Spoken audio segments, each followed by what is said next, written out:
اما بعد فاعوذ باللہ من الشیطان الرجیم بسم اللہ الرحمن الرحیم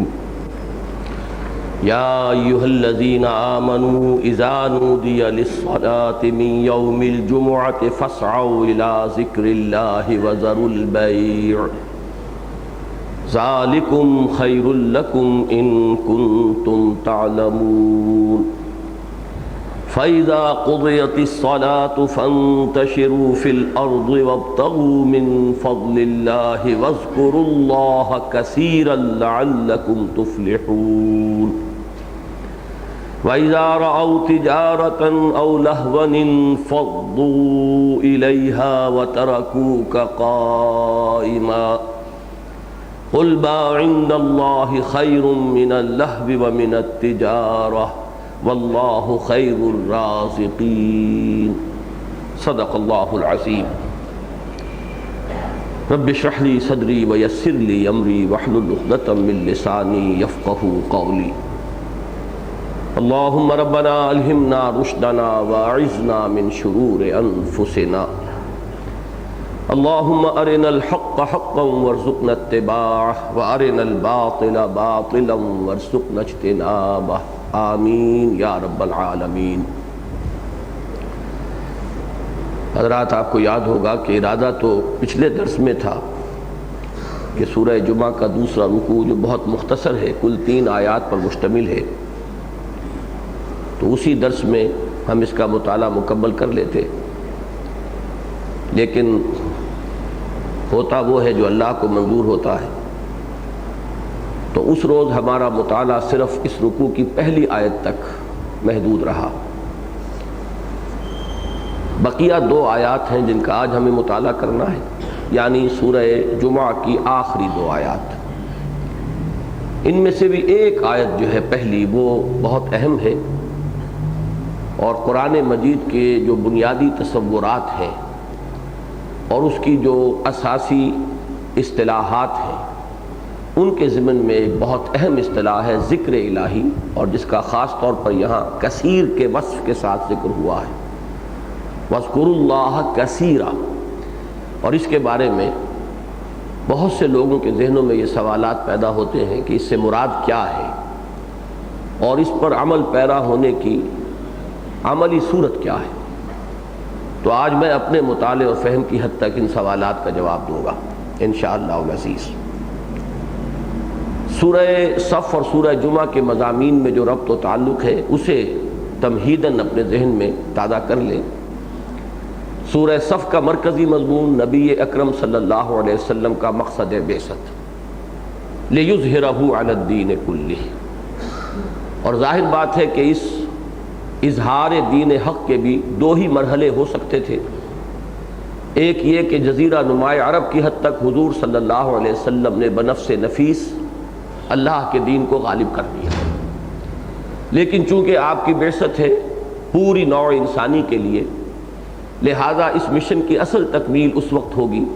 جبکہ پورے کرۂ ارضی پر اسی طرح اللہ کا دین غالب ہو جائے۔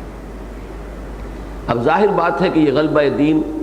ایک انقلابی جد و جہد کی متقاضی ہے،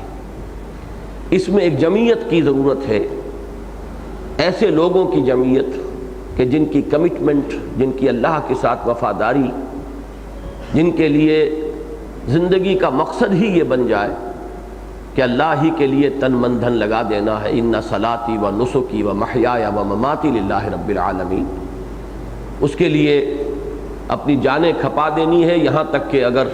اسی راہ میں موت آ جائے اور شہادت کی موت مل جائے تو گویا یہ ان کی سب سے بڑی کامیابی ہے۔ ایسے لوگوں کو پکارا گیا سورہ صف میں کہ اہل ایمان، اگر تم چاہتے ہو کہ جہنم کے عذاب سے چھٹکارا پا جاؤ تو اس کا راستہ یہی ہے کہ اللہ پر اور اس کے رسول پر ایمان پختہ رکھو اور جہاد کرو اس کی راہ میں، اور کھپا دو اس میں اپنے مال بھی اور اپنی جانیں بھی، یہی تمہارے لیے بہتر ہے اگر تم سمجھو۔ اب یہ مختلف پیرایوں میں، مختلف درجات میں ان چیزوں کو بیان کیا گیا کہ اگر یہ کرو گے تو جہنم سے چھٹکارا بھی ہے، مغفرت کا وعدہ بھی ہے، جنت میں داخلے کا وعدہ ہے، اور ہمیشہ باقی رہنے والے باغات میں پاکیزہ گھرانوں کا وعدہ ہے۔ یہی اصل کامیابی ہے۔ ذالک الفوز العظیم۔ مزید برآں اس دنیا میں بھی نصرت اور فتح کا وعدہ ہے، اور سب سے بڑا وعدہ یہ کہ اللہ تعالیٰ تمہیں اپنا مددگار قرار دے گا۔ گویا کہ یہ انسان کے لیے روحانی طرفوں کا بلند ترین مقام ہو سکتا ہے۔ کونوا انصار اللہ، اللہ کے مددگار بنو۔ اور واپس چلیے، اگر یہ نہیں کرتے ہو تو دردناک عذاب سے چھٹکارا پانا بھی امید موہوم ہے، یہ تمہارا اپنا ایک مذمومہ خیال ہے۔ نمبر 2، اگر یہ نہیں کرتے ہو تو گویا کہ تمہارا ایمان جو ہے اس کے ساتھ تمہارا عمل متصادم ہے، تمہارا قول کچھ اور ہے اور تمہارا فعل کچھ اور ہے۔ یا ایھا الذین آمنوا لم تقولون ما لا تفعلون کبر مقتا عند اللہ ان تقولوا ما لا تفعلون۔ نمبر 3، اگر تم نے یہ روش اختیار کی تو جان لو کہ تمہارے ساتھ بھی معاملہ وہی ہوگا جو سابقہ امت کے ساتھ ہو چکا ہے۔ وہ امت بھی اپنے آپ کو بہت برگزیدہ خیال کرتی تھی، انہیں تو بڑا زوم تھا کہ ہم اللہ کے چہیتے بلکہ اس کے بیٹوں کے مانند ہیں، نحن ابناء اللہ واحباؤہ۔ لیکن چونکہ عملی طرز ان کا یہ رہا کہ حضرت موسیٰ علیہ السلام کو بھی ستایا، اور جب انہوں نے کہا کہ اب جانیں ہتھیلی پر رکھ کر میدان میں آؤ جنگ کے لیے، قتال کے لیے، تو انہوں نے کوڑا جواب دے دیا۔ اللہ تعالیٰ نے بھی پھر ان کے دلوں کو کجی میں ڈالا۔ فلما زاغوا ازاغ اللہ قلوبہم۔ اس کے بعد حضرت مسیح علیہ السلام ان کی طرف بھیجے گئے تو اس وقت ان کی وہ مس شدہ ذہنیت جو ہے اس کا یہ مظہر سامنے آیا کہ انہوں نے اللہ کے جلیل القدر پیغمبر کو، جس نے کہ اعلیٰ ترین جو بھی حسی معجزات ہو سکتے ہیں انتہائی وہ انہیں دکھا دیے، لیکن انہیں جادوگر قرار دیا، مرتد قرار دیا، واجب القتل قرار دیا، اور اپنے بس پڑتے تو انہوں نے حضرت مسیح کو سولی پر چڑھا ہی دیا۔ یہ دوسری بات ہے کہ اللہ نے کیا معاملہ کیا۔ اور وہی لوگ ہیں جو اب اس قرآن کے نزول کے وقت بھی اور محمد الرسول اللہ صلی اللہ علیہ وسلم کی بعثت کے وقت بھی اب وہ درپے ہیں اللہ کے نور کو بجھانے کے لیے۔ یریدون لیطفئوا نور اللہ بافواہہم واللہ متم نورہ ولو کرہ الکافرون۔ یہ کردار ہے تمہارے لیے بطور نشان عبرت، جس کا نتیجہ یہ نکل چکا ہے کہ ضربت علیہم الذلۃ والمسکنۃ وباؤوا بغضب من اللہ۔ تو اگر تم بھی یہی روش اختیار کرو گے تو ظاہر بات ہے کہ پھر تمہارا انجام بھی یہی ہوگا۔ یہ سورہ صف کے مضامین ہیں۔ اب سورہ جمعہ کی طرف آئیے تو ظاہر بات ہے کہ وہ جو فدائین کی ایک جمعیت درکار ہے اس کام کے لیے، وہ جمعیت فراہم ہوگی تبھی تو جہاد اور قتال کے مرحلے جو ہیں ان کی طرف پیش قدمی کی کوئی عملی صورت ممکن ہوگی۔ یہ جمعیت کیسے فراہم کی محمد الرسول اللہ صلی اللہ علیہ وسلم؟ وہ ہے آپ کا وہ اساسی منہاج جو اوپر یہ اس آیہ مبارکہ میں جو آپ کے سامنے اس وقت موجود ہے جلی الفاظ میں، هو الذی بعث فی الامیین رسولا منهم یتلو علیہم آیاتہ ویزکیہم ویعلمہم الکتاب والحکمہ وإن كانوا من قبل لفی ضلال مبین۔ گویا کہ دعوت اور تربیت یہ دونوں گھومتے ہیں اس قرآن مجید کے گرد۔ حضور صلی اللہ علیہ وسلم کا ذریعہ دعوت بھی یہی قرآن مجید، اس کی آیات بینات ہے، لِيُخْرِجَكُم مِّنَ الظُّلُمَاتِ إِلَى النُّورِ، جیسے کہ سورہ حدید میں فرمایا۔ اور پھر ان لوگوں کی تربیت اور تزکیے کا بھی آلہ یہی ہے قرآن مجید۔ یہ قرآن جب کسی کے اندر اتر جاتا ہے اس کے اندر انقلاب آ جاتا ہے، انفرادی انقلاب کا ذریعہ یہ قرآن ہے۔ چوں بجاں در رفت جہاں دیگر شود، جہاں چو دیگر شد جہاں دیگر شود۔ اب ایسے لوگ جن کے اندر یہ انقلاب آ چکا ہو وہ بنیان مرصوص بنیں گے تو اس انقلابی جد و جہد کی طرف پیش قدمی ہو سکے گی۔ لہذا اس کی طرف اشارہ کر دیا کہ یہ ہے، میں اب ایک لفظ استعمال کر رہا ہوں، یہ آلہ انقلاب ہے، لوگوں کو بدلنے کا آلہ یہ ہے، پھر لوگ جمع ہو کر نظام کو بدل دیں گے۔ یہ دو مرحلے ہی ہو سکتے ہیں، اس کے سوا کوئی تیسرا راستہ ممکن نہیں۔ اب چونکہ یہ جیسا کہ میں سورہ صف کے خلاصے میں عرض کر چکا ہوں کہ صرف عرب کی حد تک انقلاب لانا جو ہے یا اللہ کے دین کا غلبہ وہی آخری مقصود نہیں ہے، بلکہ پورے کرۂ ارضی پر اللہ کے دین کا غلبہ مقصود ہے، اور یہ کام ابھی ہونا ہے حضور کے بعد صلی اللہ علیہ وسلم۔ لہذا وہ آلہ انقلاب حضور نے امت کے حوالے کر دیا۔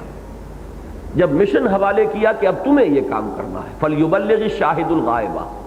اب پہنچائیں وہ جو یہاں ہیں ان کو جو یہاں نہیں ہیں، اور جیسے میں نے انقلاب برپا کیا ہے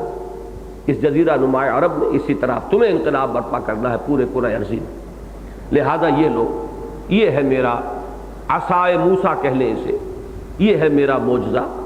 یہ ہے میرا اعلی انقلاب، یہ تمہارے حوالے ہے۔ چنانچہ میں نے آپ کو وہ الفاظ سنائے تھے جو مسلم شریف میں آئے ہیں، حضرت جابر بن عبداللہ رضی اللہ تعالی عنہ نے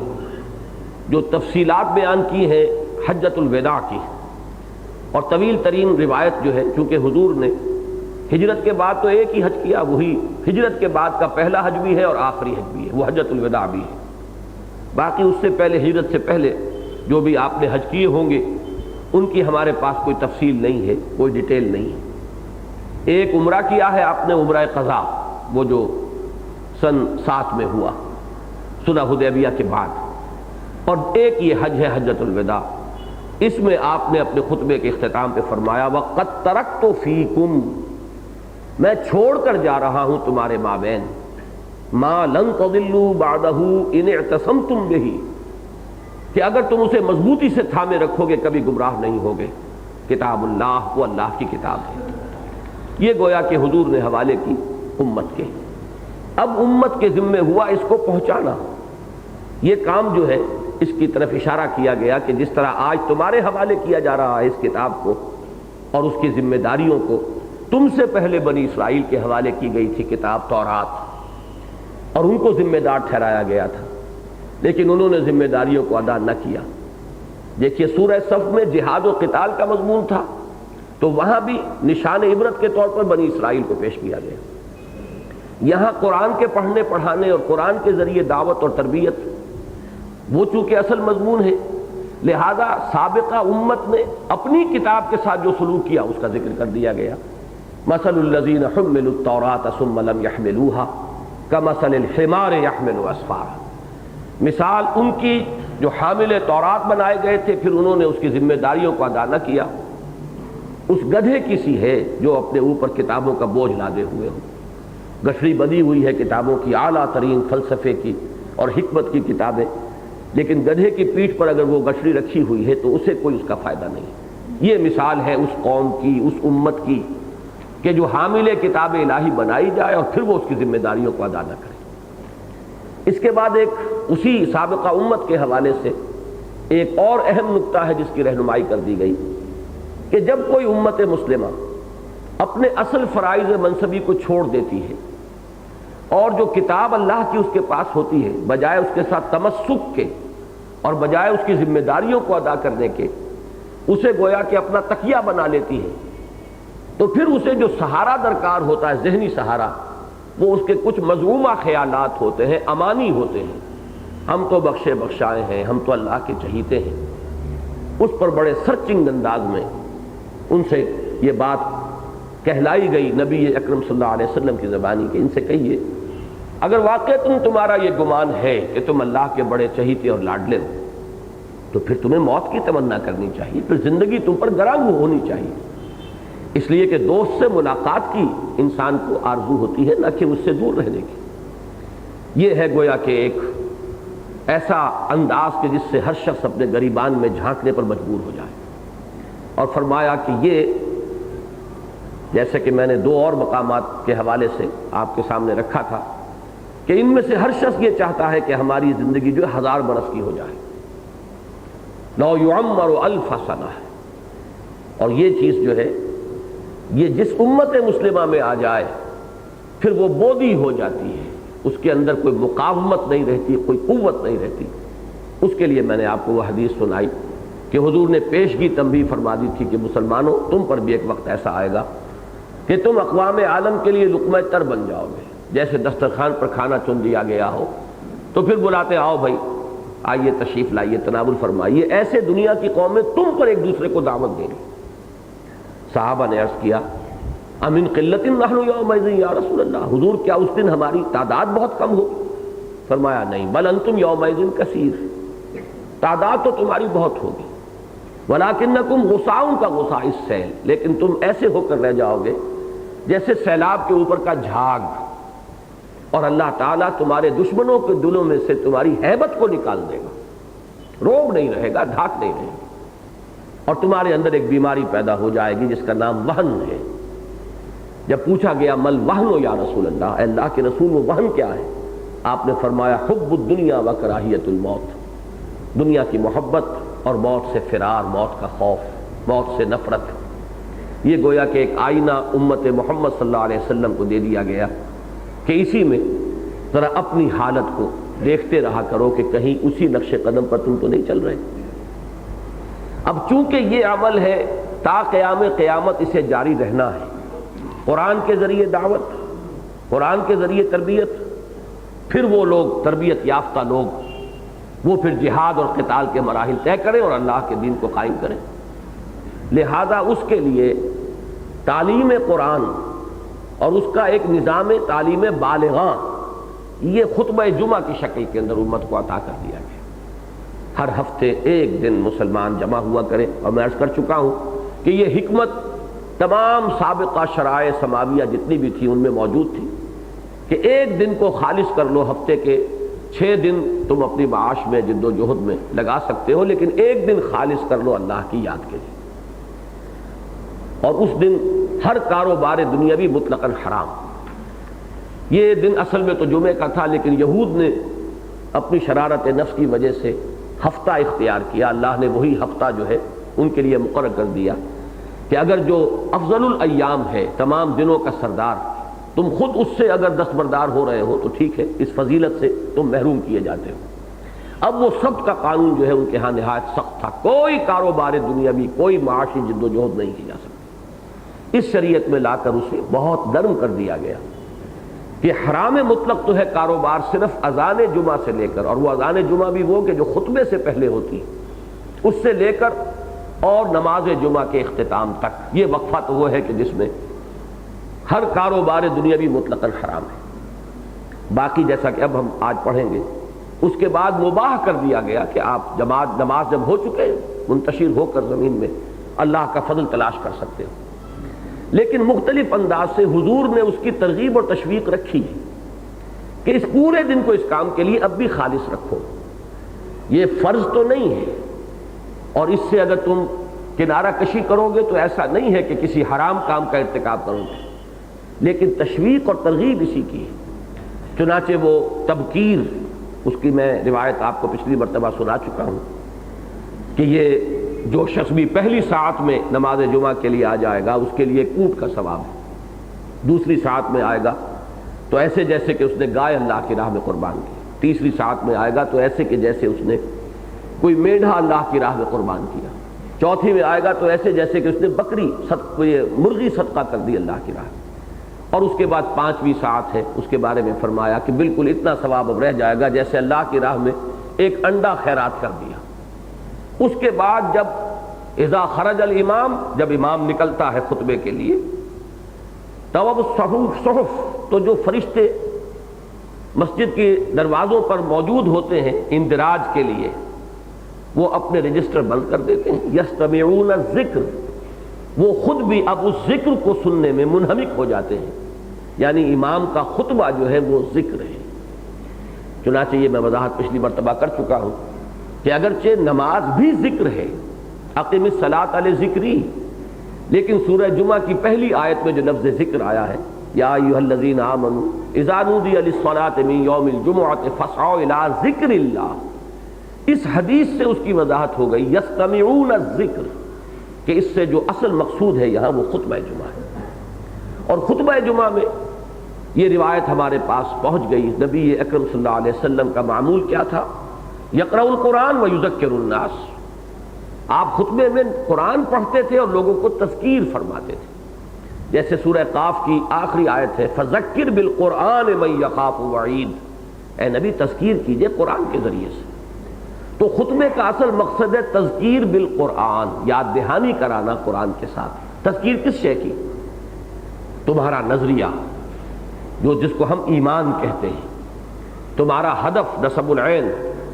جس کو ہم کہیں گے میری زندگی کا مقصد تیرے دین کی سرفرازی، یہ چیزیں ذہن میں تازہ رہیں، اجاگر ہوتی رہیں۔ کہیں اگر اس فکر پر اور اس عزم پر کوئی گرد و غبار آ جائے، کچھ ذہول ہو جائے، کچھ نسیان ہو جائے، تو ہر ہفتے اس کو تازہ کیا جاتا رہے، اور کوئی نائب رسول ممبر رسول پر کھڑے ہو کر وہی کام کرے، یتلو علیہم آیاتہ ویزکیہم ویعلمہم الکتاب والحکمہ۔ اس اعتبار سے اگر ہم جدید اصطلاح میں اس کو تعبیر کریں تو کہہ سکتے ہیں کہ یہ حزب اللہ کا ہفتے وار اجتماع ہے۔ ہر انقلابی جماعت اس کا اہتمام کرتی ہے، ہر انقلاب کا کوئی نہ کوئی نظریہ اور فلسفہ ہوتا ہے جو اس کے لٹریچر کے اندر مدون ہوتا ہے، اس کو بار بار پڑھتے رہنا۔ جیسے کہ آپ نے چینیوں کے بارے میں سنا ہوگا، وہ جو ریڈ بک تھی وہ کس طریقے سے اس کی تلاوت کی جاتی تھی، ماؤ زیتون کے اقوال اور اس کے مضامین، وہ سرجنز بھی سرجری کرنے سے پہلے اس کی تلاوت کرتے تھے، اور وہ سمجھتے تھے کہ ہمیں، حالانکہ اس کا کوئی تعلق نہیں سرجری سے، لیکن وہ سمجھتے تھے کہ اس سے ہمیں انسپریشن ملتی ہے۔ تو اسی طریقے سے، بلکہ یہ تو کہ نسبت خاک رابع عالم پاک، یوں کہنا چاہیے کہ در حقیقت اس طرز عمل کی نقالی ہے جو دوسروں نے کی ہے۔ اسلامی انقلاب کا بنیادی لٹریچر، ابدی لٹریچر، دائمی لٹریچر یہ قرآن حکیم ہے۔ اس قرآن کے ساتھ ایک ذہنی اور قلبی ربط تسلسل کے ساتھ برقرار رہے، یہ لازم ہے اسلامی انقلابی جد و جہد کے اندر جو لوگ لگے ہوئے ہیں ان کے لیے۔ اس کا اہتمام کیا گیا ہے، اور اس کے لیے جو پھر آداب تلقین کیے گئے، تاکید کی گئی کہ غسل کرو، ساتھ ہی ترغیب دی گئی صاف ستھرے کپڑے پہنو، غریب آدمی بھی ہے تو وہ کوشش کرے کہ ایک جوڑا نماز جمعہ کے لیے محفوظ کر کے رکھے، وہ جو بھی کوئی شخص مستری ہے، کوئی لوہار ہے، کوئی اور کام کر رہا ہے تو اپنے ان کپڑوں کو نہیں بلکہ جمعے کے لیے ایک علیحدہ جوڑا جو ہے مختص کر لے۔ خوشبو لگانے کی تاکید کی گئی تاکہ جب تم جمع ہو تو ایک بڑا تر و تازہ ماحول ہو، پسینے کی بدبو سے منغص نہ ہو جائے لوگوں کا مزاج، اور طبیعت جو ہے اس کے اندر انقباض نہ ہو، بلکہ یہ کہ نہا دھو کر اچھے کپڑے پہن کر ایک عید کی طرح اسے مناؤ۔ الجمعہ تو عید المسلمین، یہ بھی مسلمانوں کی ایک عید ہے،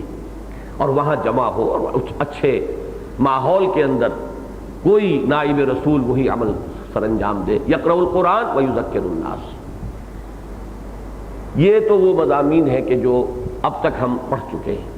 اب آج آگے چلنا ہے ہمیں۔ فَإِذَا قُضِيَتِ الصَّلَاةُ فَانتَشِرُوا فِي الْأَرْضِ، تو جب نماز ادا ہو چکے، پوری ہو جائے تو منتشر ہو جاؤ زمین میں۔ یہ یہاں پر فعل امر ہے، فانتشروا، منتشر ہو جاؤ۔ پہلی آیت میں بھی فعل امر تھا، فاسعوا الی ذکر اللہ وذروا البیع، اللہ کی یاد کی طرف لپکو، ہمتاً متوجہ ہو جاؤ اور کاروبار چھوڑ دو۔ یہ چونکہ دو آیات متصل ہیں اور ان میں فعل امر جو ہے دو مختلف مفہوموں کے ساتھ آیا ہے، تو اس کے حوالے سے یہ اصطلاحات سمجھ لیجئے کہ بالعموم تو الامر للوجوب، جہاں صیغہ امر آئے گا وہ وجوب کے لیے آتا ہے، یہ کرو، اقیموا الصلاۃ، نماز قائم کرو، یہ تم پر واجب ہے، تم پر فرض ہے، تم پر لازم ہے۔ لیکن کہیں کہیں فعل امر استحباب کے لیے آتا ہے، وجوب کے لیے نہیں، یعنی یہ لازم نہیں ہے کہ نماز کے بعد لازماً منتشر ہو جاؤ زمین میں، بلکہ استحباب ہے کہ اگر منتشر ہونا چاہو تو ہو سکتے ہو۔ اب وہ جو پابندی تھی ضرور بیع کی وہ ختم ہو گئی، اب تمہاری اپنی مرضی پہ ہے، تم اگر مسجد میں بیٹھنا چاہو، ابھی اور ذکر الہی، تلاوت قرآن اور وعظ و نصیحت کی کوئی محفل وہاں پر قائم کرنا چاہو تو اس میں کوئی شے ممنوع نہیں ہوگی۔ یہ امر للوجوب نہیں ہے، بلکہ یہ امر جو ہے فانتشروا فی الارض، یہ استحباب کے لیے ہے کہ تمہیں اس کی اجازت ہے۔ پس منظر میں وہ ہے کہ سابقہ شریعت میں مطلقاً حرام تھا پورے دن کاروبار دنیا میں، اس پس منظر میں یہاں پر جب یہ لفظ آیا تو اس میں استحباب ہے۔ میں نے بہت سے مواقع پر یہ بیان کیا ہے کہ دہلی میں وعظ کا جو نظام تھا وہ جمعے کے بعد تھا۔ جمعہ جو ہوتا تھا وہ تو عربی خطبے کے ساتھ لوگ آئے اور انہوں نے نماز ادا کر لی، اس کے بعد اب جو لوگ بیٹھنا چاہتے تھے اور اکثر لوگ بیٹھتے تھے، پھر وہ وعظ اور نصیحت کی محفل چلتی تھی اور عصر تک چلتی تھی، یہ معمول وہاں تھا۔ اس کا ایک بہت بڑا فائدہ یہ میں محسوس کرتا ہوں کہ ہوتا تھا کہ جس کو بھی بیٹھنا ہے وہ پہلے منٹ سے موجود ہے تو گفتگو مربوط ہو سکتی تھی۔ اب یہ جمعے سے قبل کا جو معاملہ ہو گیا ہے اس میں یہ ہے کہ ابھی کچھ لوگ ہیں ابتدا میں تو اکثر مساجد میں 3-4 آدمی بیٹھے ہوتے ہیں، رفتہ رفتہ جو ہے وہ ٹرکلنگ ڈاؤن ہوتی رہتی ہے، 1 آ گیا، 2 آ گئے، 3 آ گئے، تو اس سے واقعہ یہ ہے کہ کوئی منظم بات، مرتب بات وہ نہیں ہو پاتی۔ بہرحال یہ اس سے میں صرف اس وقت اشارہ کر رہا ہوں کہ علماء نے یہ لازم نہیں سمجھا کہ جمعے کی نماز کے بعد منتشر ہو جانا فرض ہے، فانتشروا فی الارض، بلکہ یہاں ایک اجازت کا پہلو ہے، فانتشروا فی الارض، تو اب تم زمین میں پھیل سکتے ہو، منتشر ہو سکتے ہو، وابتغوا من فضل اللہ، اور تلاش کرو اللہ کے فضل کو۔ اس میں بھی وابتغوا یہ پھر فعل امر ہے، لیکن یہ بھی للوجوب نہیں ہوگا بلکہ استحباب کے لیے ہوگا کہ اب یہ مباح ہے آپ کے لیے، آپ جائیں تو اللہ تعالیٰ کا فضل جو ہے وہ تلاش کریں۔ اس آیہ مبارکہ میں ایک تو لفظ آیا قضیت الصلاۃ، جبکہ نماز ادا ہو چکے۔ اس لفظ سے میری زندگی کا ایک دلچسپ واقعہ متعلق ہے، وہ میں آپ کو سنا دوں۔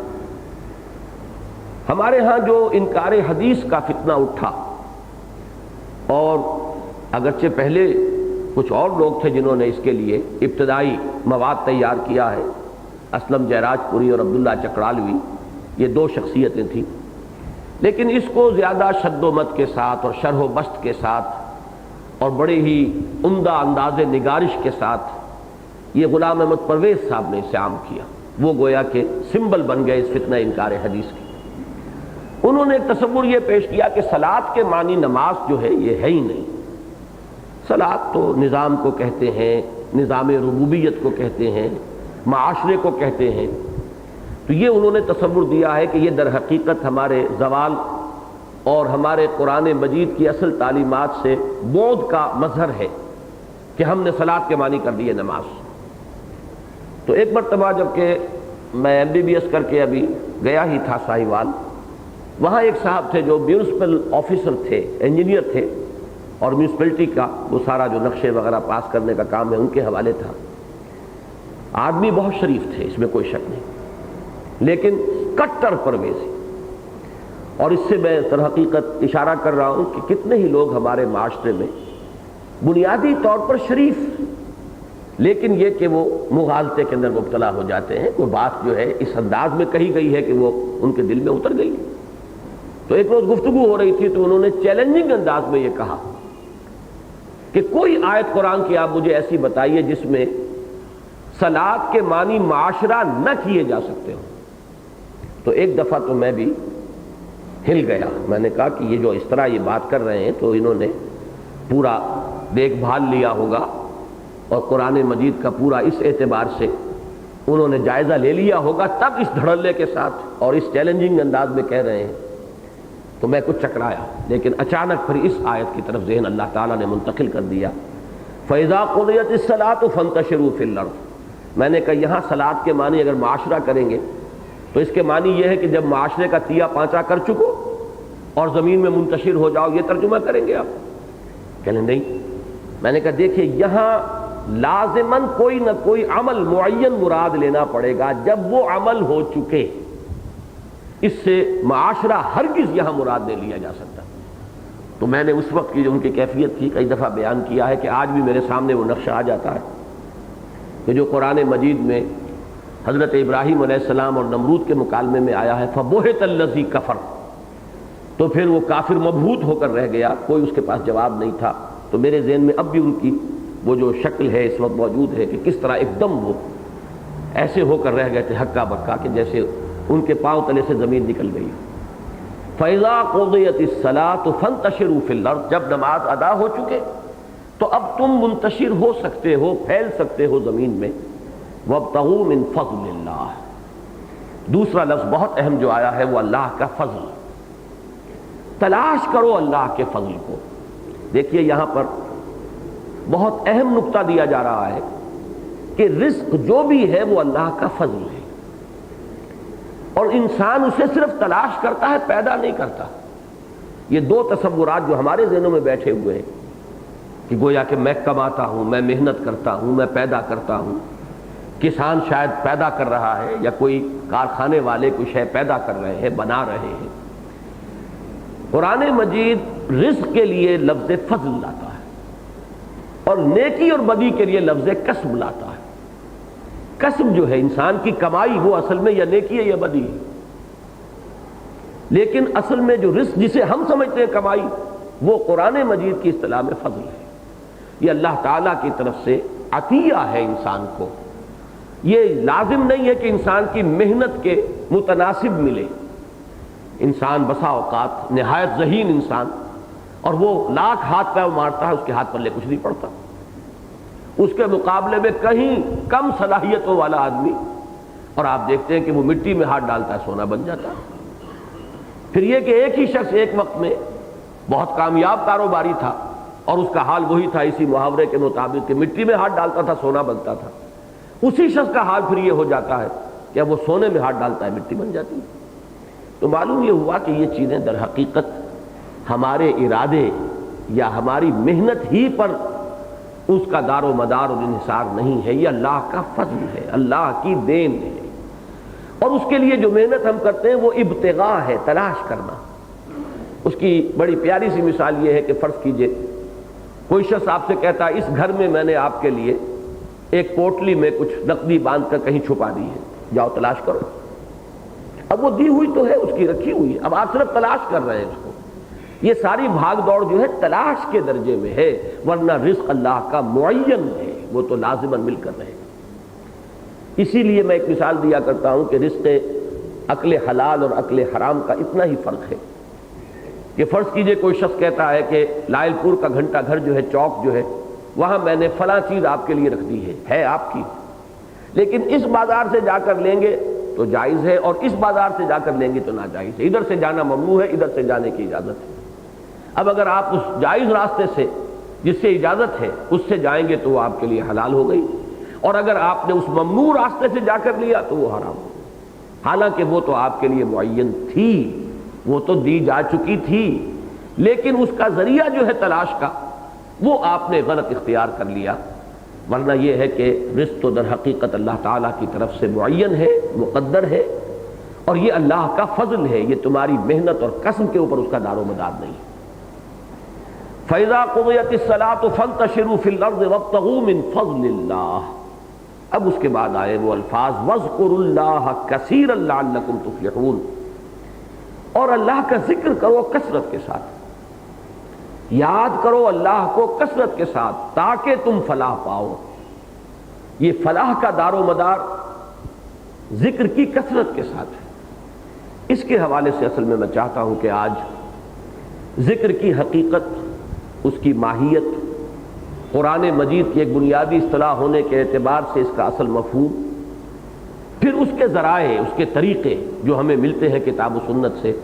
ان کے بارے میں ہم ایک اجمالی جائزہ لے لیں۔ سب سے پہلے تو اس لفظ کی اصل حقیقت کو سمجھیے۔ ذکر،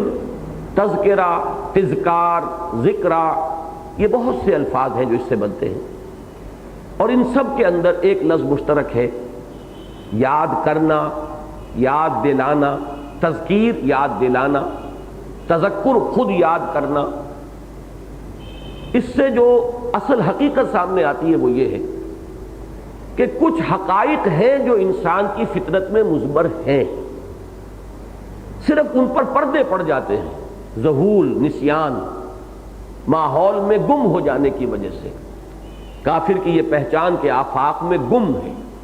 مومن کی یہ پہچان کہ گم اس میں ہے آفاق، ورنہ وہ شے اندر موجود ہے، صرف یاد کرنا ہے، جس کو آپ ہندی میں جس کے لیے لفظ ہے چیتنا، اور بڑا پیارا ترجمہ کیا ہے غالباً شاہ عبد القادر نے، یومئذ یتذکر الانسان وانیٰ لہ الذکریٰ۔ اس دن انسان چیتے گا، اور کیا فائدہ اس روز چیتنے کا۔ یہ چیتا آپ پنجابی میں بھی استعمال کرتے ہیں، یہ لفظ خود بتاتا ہے کہ کوئی چیز پہلے معلوم تھی، اب کسی وجہ سے وہ آپ کے حافظے سے ذرا محو ہو گئی ہے، یا صحیح تر لفظ یہ ہوگا کہ آپ کے حافظے اور یادداشت کے محافظ خانے میں وہ فائل کہیں نیچے دب گئی ہے، اب اس کو وہاں سے کھینچ کر اوپر لانا ہے، اندر سے اس کو برآمد کرنا ہے۔ آپ کی اپنی شخصیت، آپ کی اپنی فطرت کے اندر وہ شے موجود ہے۔ اسی طریقے سے کوئی اور شخص بھی کوشش کر سکتا ہے کہ آپ بھولے ہوئے ہیں تو آپ کو یاد دلائے. بس اوقات ایسا ہوتا ہے کہ آپ سے کسی کی ملاقات ہوئی تھی، وہ کہتا ہے آپ سے ملاقات ہوئی تھی میری، لیکن آپ کو یاد نہیں ہے. پھر وہ کچھ حوالے دے گا، اس وقت یہ ہوا تھا، اس وقت وہاں معاملہ یہ تھا، اور وہ چیز آپ کو یاد آ جاتی ہے. معلوم ہوا کہ وہ آپ کی یادداشت میں کہیں نیچے گہرائی میں چلی گئی تھی. اس اعتبار سے میں نے جو حقیقت ایمان پر مفصل تقاریر کی تھیں، 10 تقریریں مسجد دارالسلام میں، اس میں نے واضح کیا تھا کہ ایمان حقیقت میں ہر انسان کے اندر موجود ہے. یہ اس کی فطرت میں مضمر حقائق ہے. اسی لیے قرآن مجید کی اہم اصطلاح لفظ آیت ہے. یہ آیات ہیں، جیسے کہ ابھی میں نے مغرب کی نماز میں سورہ آل عمران کے آخری رکوع کی چند آیات کی تلاوت کی. ان فی خلق السماوات والارض واختلاف اللیل والنہار لآیات لأولی الالباب. یہ 20واں رکوع کی پہلی آیت ہے سورہ آل عمران کی، اور 20ویں رکوع کی پہلی آیت سورہ بقرہ کی بھی یہی ہے، وہ بہت مفصل ہے.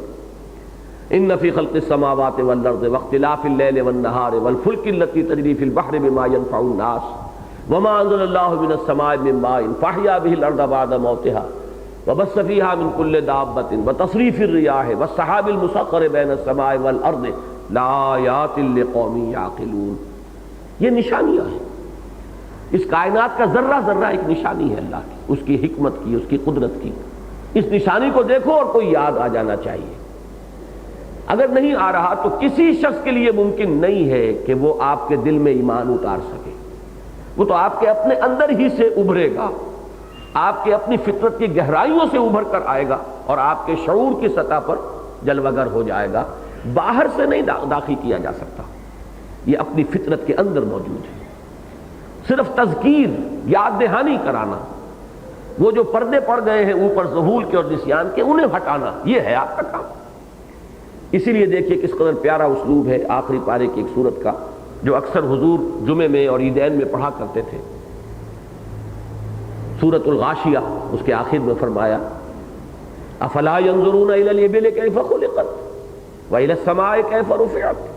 والى الجبال كيف نصبت والى الارض كيف سطحت فذكر انما انت مذكر لست عليهم بمسيطر. کیا یہ دیکھتے نہیں پہاڑوں کو کیسے جما دیے گئے ہیں؟ کیا یہ دیکھتے نہیں آسمان کو کیسے بلند کیا گیا ہے؟ دیکھتے نہیں زمین کو کیسے بچھا دی گئی ہے؟ کیا یہ دیکھتے نہیں اونٹ کو اس کی کیسے تخلیق کی گئی ہے؟ اس آب و ہوا اور اس ماحول میں جس میں کہ اسے رہنا ہے، کس طرح اس کو وہ جسم دیا گیا ہے کہ جو اس کے ساتھ کامل مناسبت رکھتا ہے. تو آخر کس کی حکمت ہے، کس کی قدرت ہے، کس کا یہ علم ہے، کس کی صناعی ہے؟ وہ یاد آیا کہ نہیں آیا؟ اے نبی آپ یاد دہانی کراتے رہیے. آپ کا کام صرف یاد دہانی کرانا ہے، آپ ان پر داروغہ نہیں ہیں. آپ کو ان پر کوئی اختیار حاصل نہیں ہے کہ زبردستی ان کے دلوں میں آپ ایمان جو ہے وہ داخل کر دیں. تو ذکر کے اس مفہوم کو ذہن میں رکھیے. ابھی میں نے ایک خاص لفظ استعمال نہیں کیا. بنیادی جو ہے آیت اور ذکر، اس کی نسبت کو، اس کی ریلیشن شپ جو ہے، اس کو آپ سمجھ لیجئے. جب ہم زیادہ گہری نگاہ سے دیکھیں گے اور اس کا تجزیہ کریں گے کہ یہ فطرت سے مراد کیا ہے، وہ کیا شے ہے ہماری جس میں یہ چیز محفوظ ہے، جس کو ہم کہتے ہیں کہ اندر ہے، اس کا تعلق در حقیقت روح انسانی کے ساتھ ہے. وہ سارا جو ہمارے ہاں بڑی مفصل بحثیں آئی ہیں، سورہ حشر میں جو آیت آئی تھی وَلَا تَكُونُوا كَالَّذِينَ نَسُوا اللَّهَ فَأَنسَاهُمْ أَنفُسَهُمْ، اس کے حوالے سے تفصیلی گفتگو میں کر چکا ہوں کہ ہمارا اصل وجود تو وہ روحانی وجود ہے جو ہمارے اس جسمانی وجود کے ساتھ متصل کر دیا گیا ہے. اس روح کا کوئی تعلق جو ہے وہ ہمارے قلب سے ہے. اس کا مسکن جو ہے یہ قلب انسانی ہے. اس قلب کا ظاہر کیا ہے کہ یہ پمپ ہے، خون کو ادھر سے ادھر جو آ رہا ہے خون پھیپھڑوں سے اسے جسم کے اندر بھیج دینا، اور جو جسم سے واپس آ رہا ہے گندا خون اسے پھیپھڑوں میں صفائی کے لیے ادھر بھیج دینا. اس کے سوا اس کا کوئی عمل نہیں. لیکن اس کی ایک باطنی حقیقت یہ ہے اس قلب کی کہ یہ روح کا مسکن ہے، اور یہ روح جو ہے اس کا براہ راست تعلق ذات باری تعالیٰ کے ساتھ ہے. بلکہ ہم یہ کہہ سکتے ہیں جو الفاظ 2 مرتبہ قرآن میں آئے ہیں وَنَفَخْتُ فِيهِ مِن رُوحِي، میں پھونک دوں اس میں اپنی روح میں سے. تو یہ تو گویا کہ اگرچہ ہم یہ تصور نہیں کر سکتے کہ اللہ کی ذات کا کوئی جز ہو سکتا ہے، اللہ کی ذات تجزیے سے مبرہ ہے، اعلیٰ ہے، ارفع ہے، ایسا کوئی تصور ہم اس کے ساتھ وابستہ نہیں کر سکتے، لیکن بہرحال یہ مانے بغیر چارہ نہیں کہ اس روح کا کو بڑا گہرا تعلق، بڑا قریبی تعلق ذات باری تعالیٰ کے ساتھ ہے۔ سمجھ میں آئے یا نہ آئے، اس کو بڑا پیارا شعر فارسی کا، اتصال بے تکیف بے قیاس ہست رب الناس را با جان ناس۔ رب الناس اللہ، اس کا اتصال ہے لوگوں کی جان کے ساتھ، اگرچہ اس اتصال کو ہم نہیں جانتے، کیفیت نہیں جانتے، بے تکیف بے قیاس، کوئی ایسی ہمارے سامنے مثال بھی نہیں ہے، تشبیہ بھی نہیں ہے جس سے اس کی حقیقت کو بیان کیا جا سکے، لیکن ہے اتصال۔ اتصال کہتے ہیں جڑا ہوا ہونا، متصل، اتصال بے تکیف بے قیاس۔ اتصال کو ہم اس کی کیفیت کو نہیں جانتے، نہ ہم یہ جانتے ہیں کہ کوئی مثال جس سے کہ ہم سمجھ سکیں، جو ہمارے مشاہدے میں اور تجربے میں مثالیں آتی ہوں، ان میں سے کوئی مثال بھی ایسی نہیں ہے جو اس اتصال کی نوعیت کو واضح کر سکے۔ اتصال بے تکیف بے قیاس ہست رب الناس را با جان ناس۔ اب ظاہر بات ہے قرآن جب کہتا ہے نحن اقرب الیہ من حبل الورید، ہم تو انسان کے اس کی رگے جاں سے بھی قریب تر، تو یہ قرب اور یہ اتصال، لفظ اتصال اس کے لیے میں سمجھتا ہوں کہ نہایت موضوع لفظ ہے۔ اتصال بے تکیف بے قیاس ہست رب الناس را با جان ناس۔ ایک اور شعر میں یہ حقیقت آئی ہے، میں نے یہ اشعار آپ کو اس وقت سنائے تھے، جاں نہاں در جسم او در جاں نہاں، اے نہاں اندر نہاں اے جان جاں۔ اب دیکھیے اس میں بڑی پیاری بات آ گئی۔ ہمیں معلوم ہے کہ ہمارے جسم میں جان ہے، یہ تو ہر شخص جانتا ہے، جان کہاں ہے ہم نہیں جانتے، کس عضو سے وابستہ ہے ہم نہیں جانتے، آج تک بھی نہیں معلوم۔ بڑی سے بڑی فزیولوجی کی کتاب پڑھ جائیے، وہ آپ کو یہ نہیں بتا سکے کہ جان کا تعلق جو ہے وہ کس طور سے ہے اس جسم کے ساتھ۔ تو جیسے جان ہے نہاں پنہاں ہے، جان نہاں در جسم او در جان نہاں، وہ یا وہ روح جس کا اس کی ذات کے ساتھ گہرا تعلق ہے، وہ جان انسانی کے اندر اسی طرح پنہاں ہے جیسے انسانی جان جسم انسانی کے اندر پنہاں ہے۔ جان نہاں در جسم او در جان نہاں، اے نہاں اندر نہاں۔ خود جان بھی ایک مخفی حقیقت ہے، پھر اس کے اندر ایک اور مخفی حقیقت ہے، اے نہاں اندر نہاں اے جان جاں۔ ان چیزوں کو سامنے رکھیے، یہ ہے اصل وہ شے جو روح کی حقیقت کو نہیں سمجھتے، وہ ان چیزوں کو استعارہ سمجھ کر گزر جائیں گے کہ فطرت میں مضمر ہے، فطرت میں مضمر میں چے معنی دارد۔ آیا حیوانات کی فطرت کے اندر بھی وہ موجود ہے؟ تو اچھی طرح جان لیجئے حیوانات میں فطرت نہیں ہے، وہ جبلت ہے، حیوانی جبلت ہے، ہم اس کو نیچر سے تعبیر کر دیں گے، لیکن طبعیت جس کو کہتے ہیں، طبعیت اور شے ہے، ہماری طبیعت بھی حیوانی ہے، ہمارا وجود جو حیوانی ہے اس میں طبع حیوانی بھی موجود ہے، سارے اینیمل انسٹنکٹس موجود ہیں، لیکن ایک اضافی شے ہے وہ روح ربانی جو ہم میں پھونکی گئی ہے، جس نے ہمیں مسجود ملائک بنایا، فَإِذَا سَوَّيْتُهُ وَنَفَخْتُ فِيهِ مِن رُوحِي فَقَعُوا لَهُ سَاجِدِينَ۔ جب میں اس کو نوک پلک سوار دوں، اس کی تخلیق مکمل کر دوں اور اس میں اپنی جان میں سے پھونک دوں، تب گر پڑنا اس کے سامنے سجدے میں۔ 2 مرتبہ یہ الفاظ قرآن میں آئے۔ در حقیقت اس میں مضمر ہے معرفت رب بھی،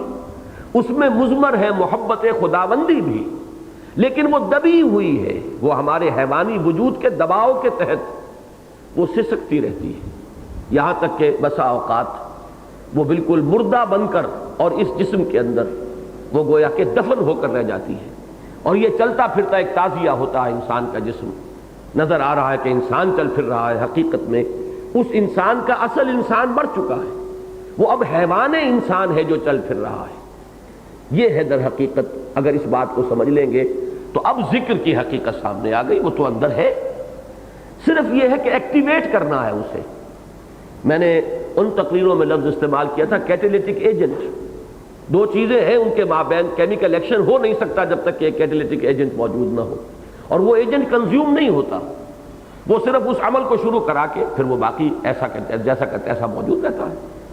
تو اسی طریقے سے یہ تمام آیات آفاقیہ، آیات انفسیہ، ان سب سے اور آیات قرآنیہ، ان سب سے مقصود کیا ہے کہ وہ جو انسان کی روح کے اندر جو معرفت رب، جو محبت رب ہے مضمر،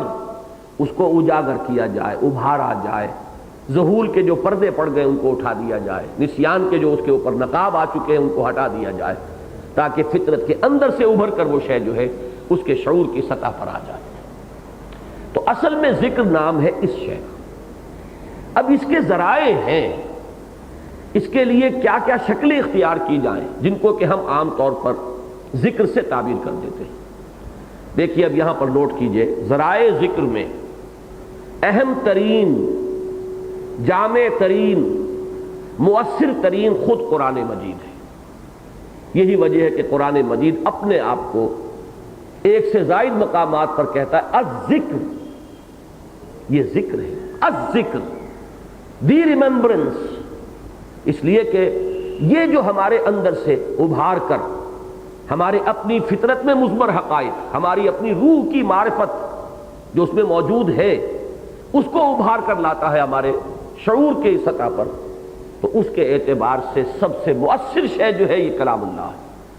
یہ الذکر ہے۔ انا نحن نزلنا الذکر وانا لہ لحافظون، ہم نے ہی اس الذکر کو نازل کیا، ہم ہی اس کے محافظ ہیں۔ وانزلنا الیک الذکر لتبین للناس ما نزل الیہم، اے نبی ہم نے آپ پر یہ ذکر اس لیے نازل فرمایا تاکہ آپ لوگوں کے لیے واضح کریں جو ان کے لیے نازل کیا گیا ہے۔ یہی لفظ آیا ہے ایک جگہ سورہ ہجر میں کہ وہ کفار جو تھے معاندین اور استہزائی انداز میں وہ کہا کرتے تھے یا ایھا الذی نزل علیہ الذکر انک لمجنون، اے وہ شخص جس کا یہ گمان ہے کہ اس پر الذکر نازل کیا گیا ہے، ہم تو تمہیں پاگل سمجھتے ہیں، مجنون سمجھتے ہیں، آسیب زدہ سمجھتے ہیں، آپ کا دماغی توازن درست نہیں رہا ہے۔ یا ایھا الذی نزل علیہ الذکر انک لمجنون، تو سب سے بڑا ذکر جو ہے یہ قرآن حکیم ہے، اور اسی ذکر کا وہ سلسلہ جو پہلی آیت میں آیا یستمعون الذکر، خطبہ جمعہ، جس کی غرض و غایت ہے قرآن مجید ہی کو پڑھنا اور قرآن مجید ہی کے ذریعے سے یاد دہانی اور تذکیر کرانا۔ نمبر 2 پر جامع ترین اس اعتبار سے کہ اس میں ذکر قولی ہی نہیں ہے بلکہ ذکر عملی بھی ہے، وہ ہے نماز۔ اقم الصلاۃ لذکری، اب دیکھیے یہاں پر لام آیا لذکری، میری یاد کے لیے، قائم رکھو نماز کو میری یاد کے لیے۔ مقصود ذکر ہے اور ذریعہ نماز ہے۔ میں نے اس لیے کہا کہ اس میں قولی اور عملی دونوں طرح کے ذکر جو ہیں وہ جمع ہو جاتے ہیں۔ جب آپ جھکتے ہیں، رکوع میں جاتے ہیں، گویا کہ اپنے وجود سے آپ نے اللہ کی عظمت کا اقرار کیا ہے۔ جب آپ سجدے میں گرتے ہیں اور پیشانی رکھ دیتے ہیں زمین پر، گویا کہ آپ نے اپنے اس عمل کے ذریعے اپنے انتہائی عجز اور تذلل کا مظاہرہ کیا ہے۔ جیسے کہ حضور نے فرمایا کہ جب سجدہ کرو تو یوں محسوس کرو جیسے تم نے اپنے رب کے قدموں میں سر رکھ دیا ہے۔ یہ در حقیقت انسان کی اس انانیت اور خود پسندی اور اس کے تکبر کی انتہائی نفی ہے اگر شعور کے ساتھ ہو رہا ہو۔ نماز جو ہے اس میں اب تسبیح بھی ہے، تہلیل بھی ہے، اللہ اکبر تکبیر ہے، بار بار آ رہی ہے، سبحانک اللہم سے بات شروع ہو رہی ہے، سمع اللہ لمن حمدہ، ربنا لک الحمد، سبحان اللہ العظیم، سبحان ربی العظیم، سبحان ربی الاعلی۔ تو تسبیح، تکبیر، تہلیل، ان سب کا مجموعہ۔ پھر قرآن مجید، سورہ فاتحہ جو قرآن مجید کا لب لباب، جو اساس القرآن، جو ام القرآن، جو کافیہ شافیہ جس کے نام ہے، وہ سورہ مبارکہ ہر رکعت کا جزو لازم، یہ اور پھر اس کے ساتھ قرآن مجید کا کچھ اور حصہ۔ تو اب یہ جامع ترین شکل ہو گئی جس میں کہ صرف قول ہی قول نہیں ہے، عمل بھی آ گیا ہے۔ یہ اب ذکر کی اس اعتبار سے کہ قول اور عمل دونوں کا مجموعہ بن گیا ہے، تو اس اعتبار سے ایک امتیازی اس میں جامعیت پیدا ہو گئی۔ اب تیسرے نمبر پر آئیے، اور یہاں میں ذرا ایک اور اصطلاح انٹروڈیوس کراؤں گا کہ ایک ہے ذکر غیاب، ایک ہے خطاب حضوری۔ سبحان اللہ سبحان اللہ سبحان اللہ، اس میں خطاب نہیں ہے، اللہ سے ہم کلامی نہیں ہے، یہ گویا کہ ایک تھرڈ پرسن کے بارے میں ایک بات آپ کہہ رہے ہیں، ریپیٹ کر رہے ہیں، تکرار کر رہے ہیں، اس میں اللہ کے ساتھ خطاب نہیں ہے۔ جبکہ دعا جو ہے، دعا میں وہ خطاب براہ راست ہوتا ہے، اس میں وہ علامہ اقبال نے جو میننگ آف پریئرز ان اسلام پورا ایک خطبہ ہے ان کا، اور اس میں بڑے پیارے الفاظ استعمال کیے انہوں نے کہ فائنائٹ ایگو انفائنائٹ ایگو کے سامنے روبرو ہو کر آتی ہے اور خطاب ہوتا ہے۔ ایاک نعبد و ایاک نستعین، سورہ فاتحہ میں بھی ربط یہی ہے کہ شروع میں وہ ذکر غیابی ہے، الحمدللہ رب العالمین، خطاب نہیں ہے، کل حمد کل ثنا کل شکر اللہ کے لیے ہے جو تمام جہانوں کا پروردگار ہے، الرحمن الرحیم مالک یوم الدین۔ اب یہ تین آیات جو ہے یہ گویا کہ غیب میں رہتے ہوئے اللہ کا ذکر ہو رہا ہے، اللہ کا تذکرہ ہو رہا ہے، اللہ کی حمد ہو رہی ہے، اللہ کی تمجید ہو رہی ہے، جیسے کہ وہ روایت جو میں نے بارہا آپ کو سنائی ہے حضرت ابو ہریرہ رضی اللہ تعالی عنہ سے کہ اللہ تعالیٰ فرماتا ہے قسمت الصلاۃ بینی و بین عبدی نصفین، میں نے نماز کو اپنے اور اپنے بندے کے مابین آدھا آدھا تقسیم کر لیا ہے۔ جب میرا بندہ کہتا ہے الحمدللہ رب العالمین تو پروردگار کہتا ہے، حضور نے فرمایا کہ ساتھ کے ساتھ یہاں تو سوال جواب ہوتے ہیں، اللہ فرماتا ہے ثنا علی عبدی حمدنی عبدی مجدنی عبدی، میرے بندے نے میری تمجید کی، میری حمد کی، میری ثنا کی۔ اور جب وہ کہتا ہے ایاک نعبد و ایاک نستعین تو بندہ کہتا ہے ھذا ما بینی و بین عبدی، یہ میرے اور میرے بندے کے مابین ہے۔ اب یہاں اب وہ انائے صغیر انائے کبیر کے روبرو ہے، خطاب ہو رہا ہے، وہ انفائنائٹ ایگو اور فائنائٹ ایگو، انائے محدود اور انائے لا محدود، اننی انا اللہ لا الہ الا انا فاعبدنی واقم الصلاۃ لذکری، یہ انانیت کبریٰ ہے، اننی انا اللہ لا الہ الا انا فاعبدنی واقم الصلاۃ لذکری۔ اب یہاں جب وہ براہ راست ہم کلامی ہوتی ہے اور اس کے بعد وہی ہم کلامی ہے جس میں دعا کی شکل میں یہ ہمارے زبان پر الفاظ آتے ہیں اہدنا الصراط المستقیم صراط الذین انعمت علیہم غیر المغضوب علیہم ولا الضالین، یہ اب ذکر کی ایک نہایت مؤثر شکل ہے جس کا نام دعا ہے۔ یہی وجہ ہے کہ فرمایا گیا کہ الدعاء مخ العبادہ، الدعاء هو العبادہ۔ تو ذکر الہی میں اب تیسرے نمبر پر آتی ہیں ادعیہ معصورہ، دعا۔ صبح صبح اٹھے اور آپ کی زبان پر الفاظ آ گئے الحمدللہ الذی احیانی بعدما اماتنی والیہ النشور، اس اللہ کا شکر ہے جس نے مجھے اثر نو زندگی عطا فرمائی، اس کے بعد کہ مجھ پر موت طاری ہو گئی تھی، اس لیے کہ نیند بھی موت کی بہن ہے، اور اسی طرح ہم ایک روز اٹھیں گے، موت کی نیند سے بیدار ہوں گے اور اسی کی طرف پھر ہمیں جانا ہوگا۔ اور میں نے یہ بارہا کہا ہے کہ یہ بڑا پیارا انداز ہے، گویا کہ ریہرسل ہو رہا ہے ہر صبح قیامت کو جب وہ شخص اٹھے گا جو دن میں ہر صبح کا آغاز کرتا رہا اسی جملے سے الحمدللہ الذی احیانی بعدما اماتنی والیہ النشور، تو یہ اس طرح اس کی ایک کنڈیشن ریفلیکس بن جائے گی کہ صبح قیامت کو جب وہ بیدار ہوگا تو جب یہ الفاظ اس کی زبان پر آئیں گے الحمدللہ الذی احیانی بعدما اماتنی والیہ النشور، تو گویا کہ ایگزیکٹ جو ہے انطباق اس کا 100% وہ تو اس روز ہوگا صبح قیامت کو جب ہم اٹھیں گے، لیکن اسی کا گویا کہ ریہرسل ہو رہا ہے، روزانہ ہم اس کی مشق کر رہے ہیں کہ ظاہر بات ہے کہ نیند میں ہمارا شعور جو ہے وہ گویا کہ معوف ہو گیا تھا، سلب کر لیا گیا تھا، اب وہ شعور لوٹ کر آیا ہے ہم میں، تو شعور کے دوبارہ ہمارے اندر اجاگر ہونے پر ہم وہی الفاظ کہہ رہے ہیں الحمدللہ الذی احیانی بعدما اماتنی والیہ النشور۔ پھر آپ جو بھی کام کر رہے ہیں زندگی کا، یہ ذکر کثیر کی سب سے زیادہ مؤثر شکل ہے۔ ذرا سا اس میں معاملہ مشکل کا ہے، یاد کرنی پڑتی ہے، ابتدائی سی محنت کچھ کرنی پڑے گی۔ شیشہ دیکھ رہے ہیں تو دعا ہے، کپڑے بدل رہے ہیں تو دعا ہے، گھر سے باہر قدم نکالا ہے مسجد کے لیے تو دعا ہے، مسجد میں داخل ہو رہے ہیں تو دعا ہے، مسجد میں جب تک رہیں گے تلاوت ہوگی، نماز ہوگی، وہ تو دعا ہی دعا ہے، ذکر ہی ذکر ہے، پھر نکلیں گے پھر دعا ہے۔ گھر میں داخل ہوں گے پھر دعا ہے، کوئی اچھا منظر دیکھیے گھر کا، دعا ہے، ذکر ہے۔ یہ ہے وہ ذکر کثیر کہ زندگی کے ہر کام کو کرتے ہوئے کام میں کوئی رکاوٹ نہیں آ رہی ہے، جسے آپ پنجابی میں کہتے ہیں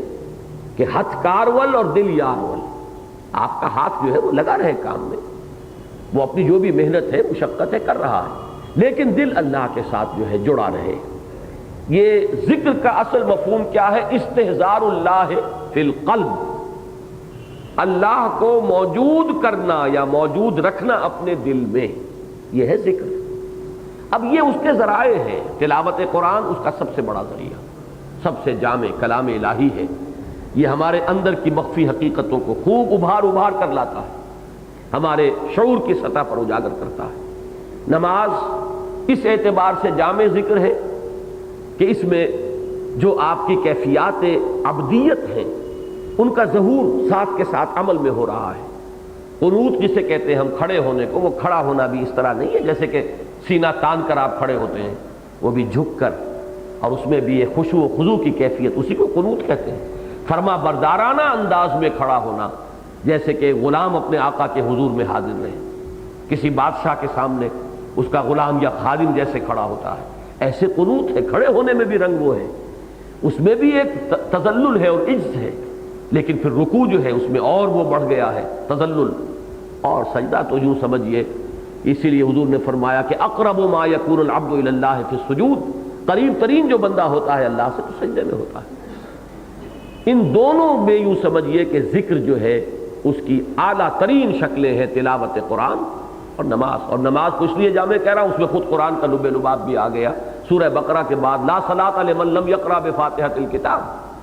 جو سورہ فاتحہ نہیں پڑھتا اس کی کوئی نماز نہیں۔ اگرچہ اس سے آپ کے ذہن میں وہ جو ہمارے ہاں مسلکوں کا اختلاف ہے وہ خام خواہ کا الجھن پیدا نہیں ہو جانی چاہیے، اس لیے کہ اس میں اختلاف اس حدیث پر نہیں ہے، یہ تعبیر ہے کہ جب امام پڑھ رہا ہے تو گویا اس کی قرات تمہارے لیے بھی قرات ہے، تم نے بھی پڑھ لیا۔ اور بعض حضرات جو ہیں امام شافعی تو تاکید کرتے ہیں کہ امام کے پیچھے جب آپ نماز پڑھ رہے ہو، خواہ سری ہو خواہ جہری ہو، خود بھی پڑھیے سورہ فاتحہ۔ لیکن امام ابو حنیفہ رحمہ اللہ کا موقف یہ ہے کہ امام کے پیچھے آپ کو سورہ فاتحہ نہیں پڑھنی، بلکہ آپ کے نمائندے کی حیثیت سے امام جو ہے اللہ کے حضور میں حاضر ہو کر آپ کی طرف سے وہی عرض نیاز کر رہا ہے۔ تو یہ ایک اختلاف ہے تعبیر کا، ایک درمیانی شکل یہ ہے۔ امام مالک رحمہ اللہ کا موقف یہ ہے، اور بہرحال مجھے سب سے زیادہ پسند یہی ہے کہ جو تو ہے جہری نماز، جہری رکعت، اس میں تو امام بلند آواز سے پڑھ رہا، آپ سنیے، آپ کو پڑھنے کی ضرورت نہیں ہے،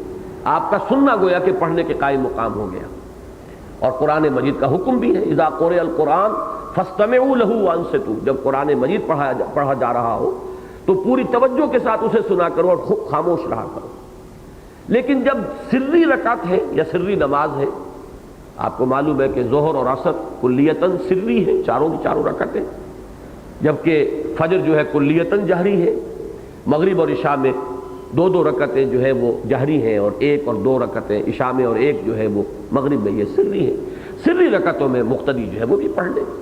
تو یہ تین ہی مسلک ہو سکتے ہیں، اور تینوں ہمارے تین بڑے ائمہ کی طرف منسوب ہیں، ایک امام ابو حنیفہ، ایک امام شافعی، ایک امام مالک رحمہم اللہ۔ تو اس میں کوئی فرق و اختلاف جو ہے نہیں ہے کہ فاتحہ بہرحال جز ہے نماز کا، جزو لا ینفک۔ اب اس کے لیے ایک آیت ذہن میں رکھیے، 21واں پارہ شروع ہوتا ہے اتل ما اوحی الیک من الکتاب واقم الصلاۃ ان الصلاۃ تنہی عن الفحشاء والمنکر ولذکر اللہ اکبر۔ اب یہاں پر بھی دو ذکر جمع کر دیے گئے، تلاوت کیا کرو اس کی جو تمہارے اوپر نازل کیا گیا ہے کتاب میں سے، تلاوت قرآن، اور نماز قائم رکھو۔ یہی دو چیزیں ہیں کہ جو ذکر کے اعتبار سے اہم ترین ہیں، اور فرمایا آیت ختم کی اللہ کی یاد بہت بڑی شے ہے، سب سے بڑی شے یہی ہے۔ اور چونکہ میں نے عرض کیا ہے کہ استحضار اللہ فی القلب، ذکر کا لب لباب یہ ہے، دل میں اگر اللہ ہوگا تو شیطان اس کے اوپر حملہ آور نہیں ہو سکتا۔ اسی لیے حضور نے اس طرح سمجھایا بات کو کہ جب تک ایک انسان ذکر کرتا ہے، اور ذکر کرنے کا یہ مطلب نہیں کہ ہر وقت وہ تسبیح ہی کر رہا ہو، جو بھی ذریعہ ذکر ہے اس کے نتیجے میں یاد اللہ کی موجود ہو، یا یوں کہیے محاورتاً یا استعارتاً اللہ دل میں ہو تو شیطان بھاگ جاتا ہے، لیکن جیسے یہ دل غافل ہو جاتا ہے، اللہ کی یاد سے خالی ہو جاتا ہے،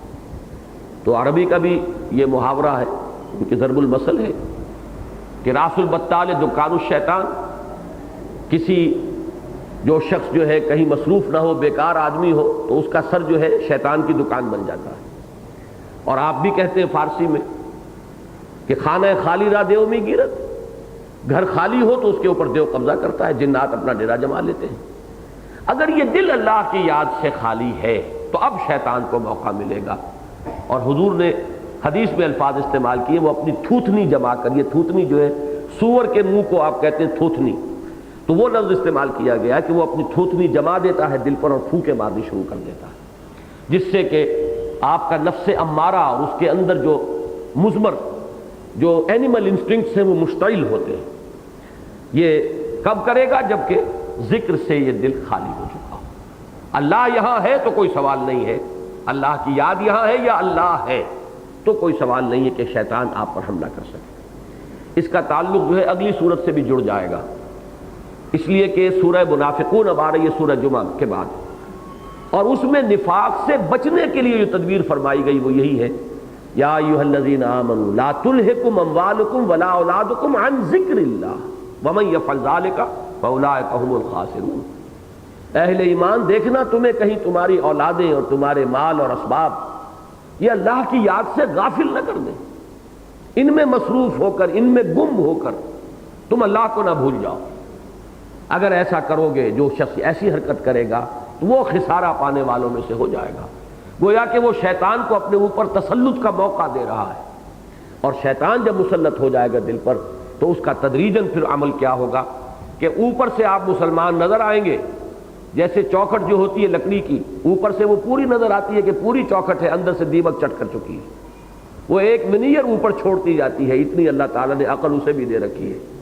اگر وہ اوپر وہ نہ رہے کوئی ونیئر تو فوراً لوگوں کو معلوم ہو جائے گا کہ دیمک لگ گئی ہے، اور وہ کوئی نہ کوئی علاج فوراً کر لیں گے، لیکن وہ اوپر کی ایک پھٹی چھوڑ دے گی اور اندر ہی اندر سب کچھ کھا جائے گی۔ بالکل اسی طریقے سے اوپر سے بظاہر ایک شخص مسلمان رہ جاتا ہے، اندر سے ایمان اس کا ختم ہو جاتا ہے، اس لیے کہ شیطان جو ہے اس کے اندر نقب لگا رہا ہے اور دیمک کی طرح چٹ کر رہا ہے اس کے اندر کہ ایمان اور اعتقاد کو۔ تو یہ سورہ منافقون میں بھی آیا ہے، اور اہل ایمان کی جو مدح کی گئی ہے سورہ نور میں، اس میں بھی الفاظ یہ آئے، رجال لا تلہیہم تجارت ولا بیع عن ذکر اللہ واقام الصلاۃ وایتاء الزکاۃ۔ وہ جوان مرد، وہ باہمت لوگ کہ جنہیں کوئی کاروبار دنیاوی، کوئی بیع و شراء، کوئی خرید و فروخت، کوئی پروفیشنل ایکٹیویٹی باز نہیں رکھ سکتی اور اس کو غافل نہیں بنا سکتی اللہ کی یاد سے اور نماز کے قائم کرنے سے اور زکوٰۃ کی ادائیگی سے۔ تو یہی در حقیقت سارا مقابلہ جو ہے ہمارا، کہ اللہ کو اگر ہم یاد رکھ سکیں زندگی کے ہر کام کو کرتے ہوئے تو شیطان ہم سے دور رہے گا اور ہمارا ایمان محفوظ رہے گا، ہمارا عمل درست رہے گا۔ اور اگر یہ ذکر الہی جو ہے اس میں کمی آ گئی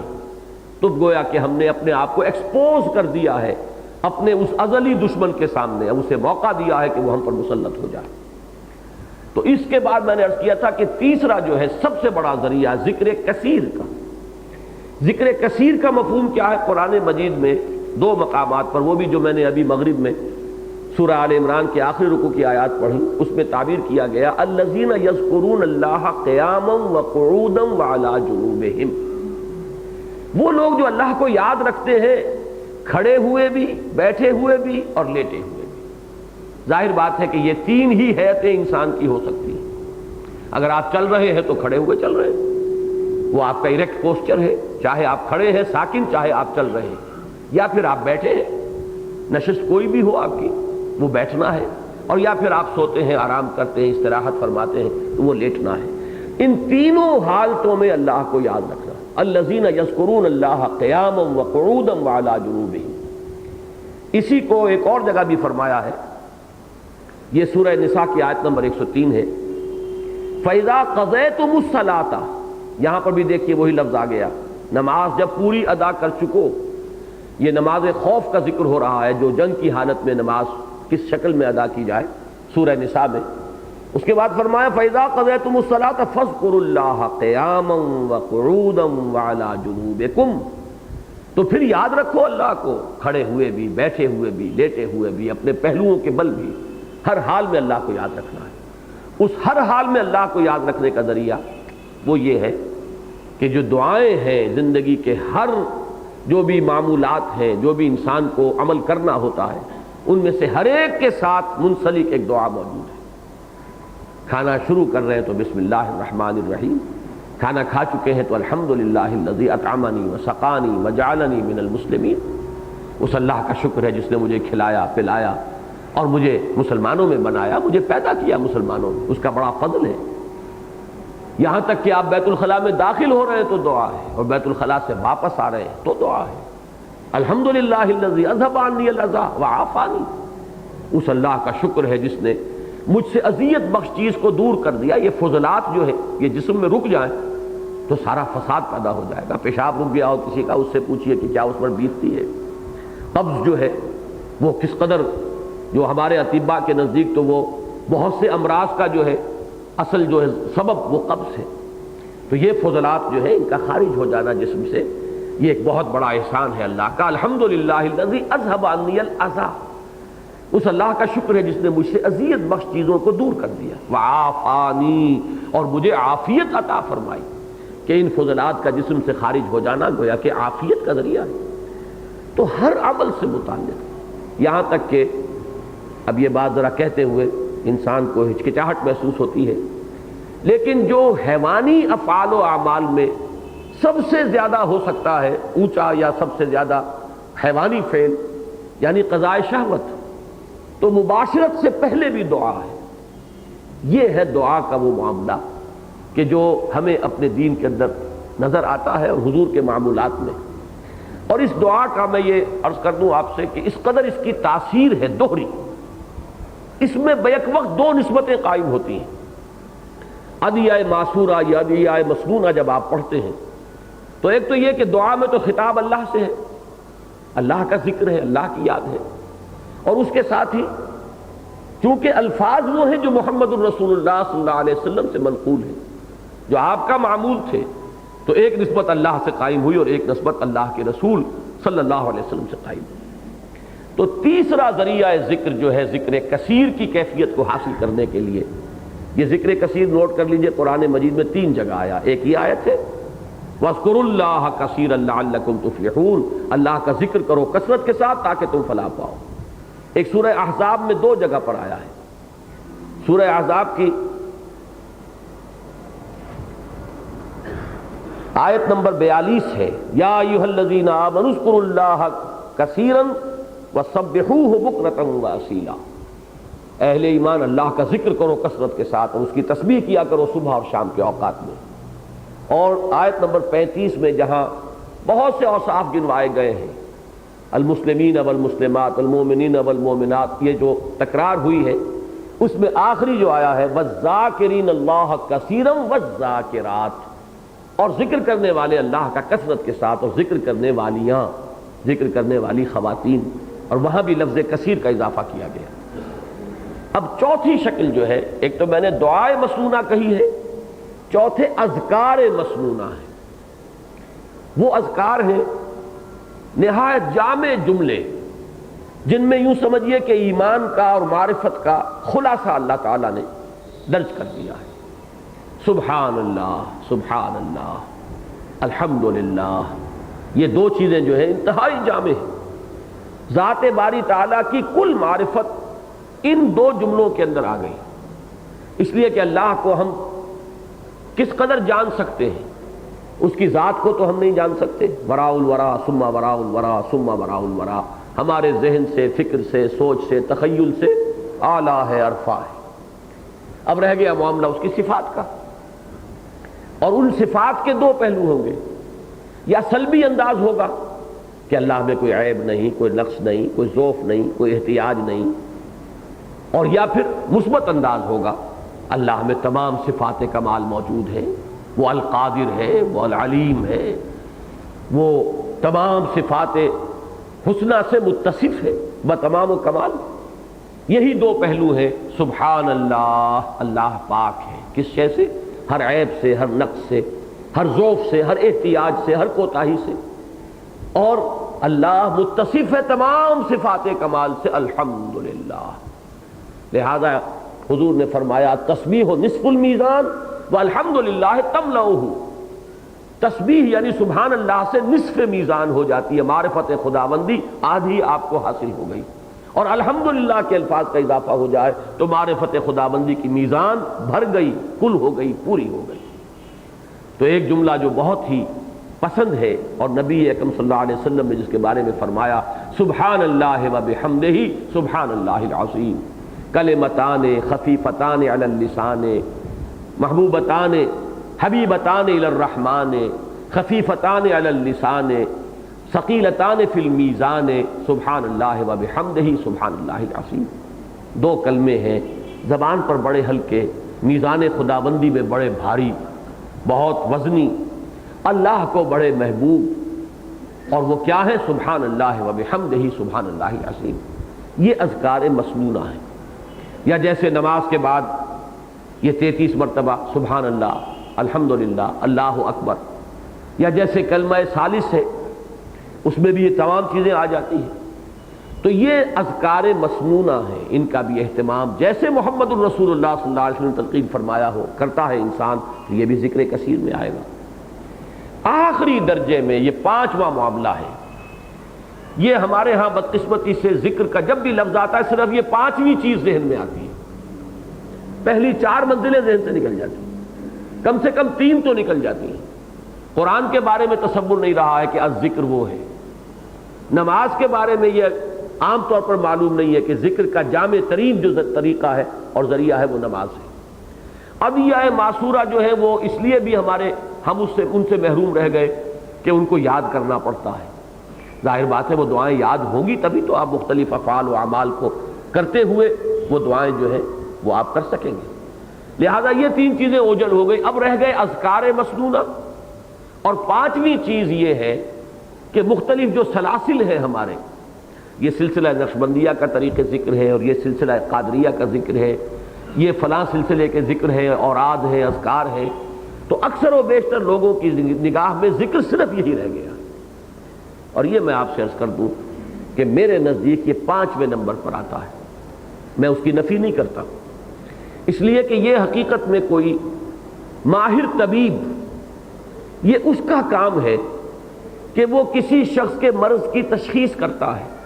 اور پھر اسے اس کی مناسبت سے دوائی دیتا ہے. تو کوئی بھی اگر روحانی معالج ہے، صاحب شعور، وہ دکاندار جو پیر ہیں اس وقت ان کا میں ذکر نہیں کر رہا، واقعتاً خدا رسیدہ مخلص، واقعتاً اللہ کا بندہ، اللہ کے ساتھ ہی بندوں کو جوڑنے کی کوشش کرنے والا، وہ اگر ماہر طبیب ہے تو وہ دیکھے گا کہ کسی شخص میں کون سا خاص مرض ہے. کسی میں حب دولت زیادہ نظر آئے گی اسے، کسی میں دولت سے زیادہ اقتدار کی حوث نظر آئے گی، دولت جاتی ہو جائے لیکن مجھے دنیا میں غلبہ اور اقتدار حاصل ہو جائے. کسی میں ہو سکتا ہے کہ شہوت کا مادہ اسے ضرورت سے زیادہ مشتعل نظر آئے. یہ مختلف جو بھی ہمارے اڈ یا لیبیڈو کے جو انسٹنکٹس ہیں، ہمارے حیوانی جبلتیں ہیں، انہی میں سے تو دی ارج ٹو ڈومینیٹ اس کو بھی شمار کیا گیا. ایڈلر نے کہا ہے کہ سب سے بڑا جذبہ محرکہ انسان میں دی ارج ٹو ڈومینیٹ، دوسروں پر تفوق حاصل کرنا، حب تفوق. کسی نے سیکس کو قرار دیا ہے فرائڈ نے، کسی نے پیٹ کو قرار دیا مارکس نے، مختلف ہے.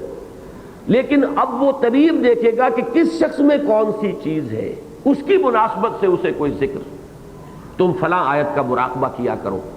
ذرا تم سونے سے پہلے 100 مرتبہ یہ آیت پڑھ لیا کرو، یا فلاں وقت میں یہ ذکر کر لیا کرو. یہ ہے وہ اسپیسیفک پریسکرپشنز کہ جو ایک معالج جو ہے وہ اپنے مریض کو تجویز کرتا ہے. ان کو جب ہمارے ہاں یہ بھی روایت کی شکل میں ڈھل گئے، یہ بھی اب ایک رسم بن گئی، تو اب انہوں نے مختلف سلاسل کے اذکار کی شکل اختیار کر لی. اور اس میں ایک اور جو اضافہ ہوا ہے وہ یہ ہے کہ دنیا میں جو دوسرے معاشرے یا دوسرے نظام ہیں، اور ان میں بھی تصوف کے جو بھی طور طریقے رائج رہے، کچھ ان کے اوپر بھی ہم نے قیاس کر کے ان سے بھی کچھ چیزیں لی ہیں. اور اصل وجہ کیا ہے اس کی؟ کہ جو اصل ذکر تھا اس سے ہمارا تعلق کمزور ہوا، وہ قرآن مجید۔ اس خلا کو پھر پر کرنے کے لیے کہیں ادھر سے کہیں ادھر سے، کہیں سے کوئی چیز مستعار لی گئی ہے، کہیں سے کوئی چیز مانگی گئی ہے، وہ خاص اس کے وہ بنائے گئے ہیں، اس طرح بیٹھو، یہ جس کو کہ یعنی ہندی زبان میں اس کے لیے خاص اصطلاح ہے آسن، فلاں آسن اختیار کرو۔ وہ آسن جو ہے ہمارے ہاں بھی اب آ گئے کہ ذکر کرتے ہوئے اس طرح بیٹھو اور یوں محسوس کرو اور اس طرح سمجھو کہ تمہارے فلاں لطیفہ قلب کے اوپر اس وقت ایک روشنی کا نزول ہو رہا ہے، اور یہ سب تصور، یہ سب آپ کو کہا جاتا ہے کہ آپ تصور کیجئے کہ ایسا ہے۔ یہ صرف ایک آٹو سجیشن، اور اس کے لیے بھی یہ نفسیاتی ایکسرسائزز جو تجویز کی گئی ہیں، میرے نزدیک یہ تمام چیزیں در حقیقت نتیجہ ہے اس کا کہ اصل ذکر سے توجہ جب ہٹی، قرآن جو سب سے مرکزی ذکر تھا، تو اب اس کے خلا کو ہم نے ادھر ادھر سے، جیسے کہ فزیکل فینومینن ہے، کہیں ہوا کا دباؤ کم ہو جائے گا تو آندھیاں چلیں گی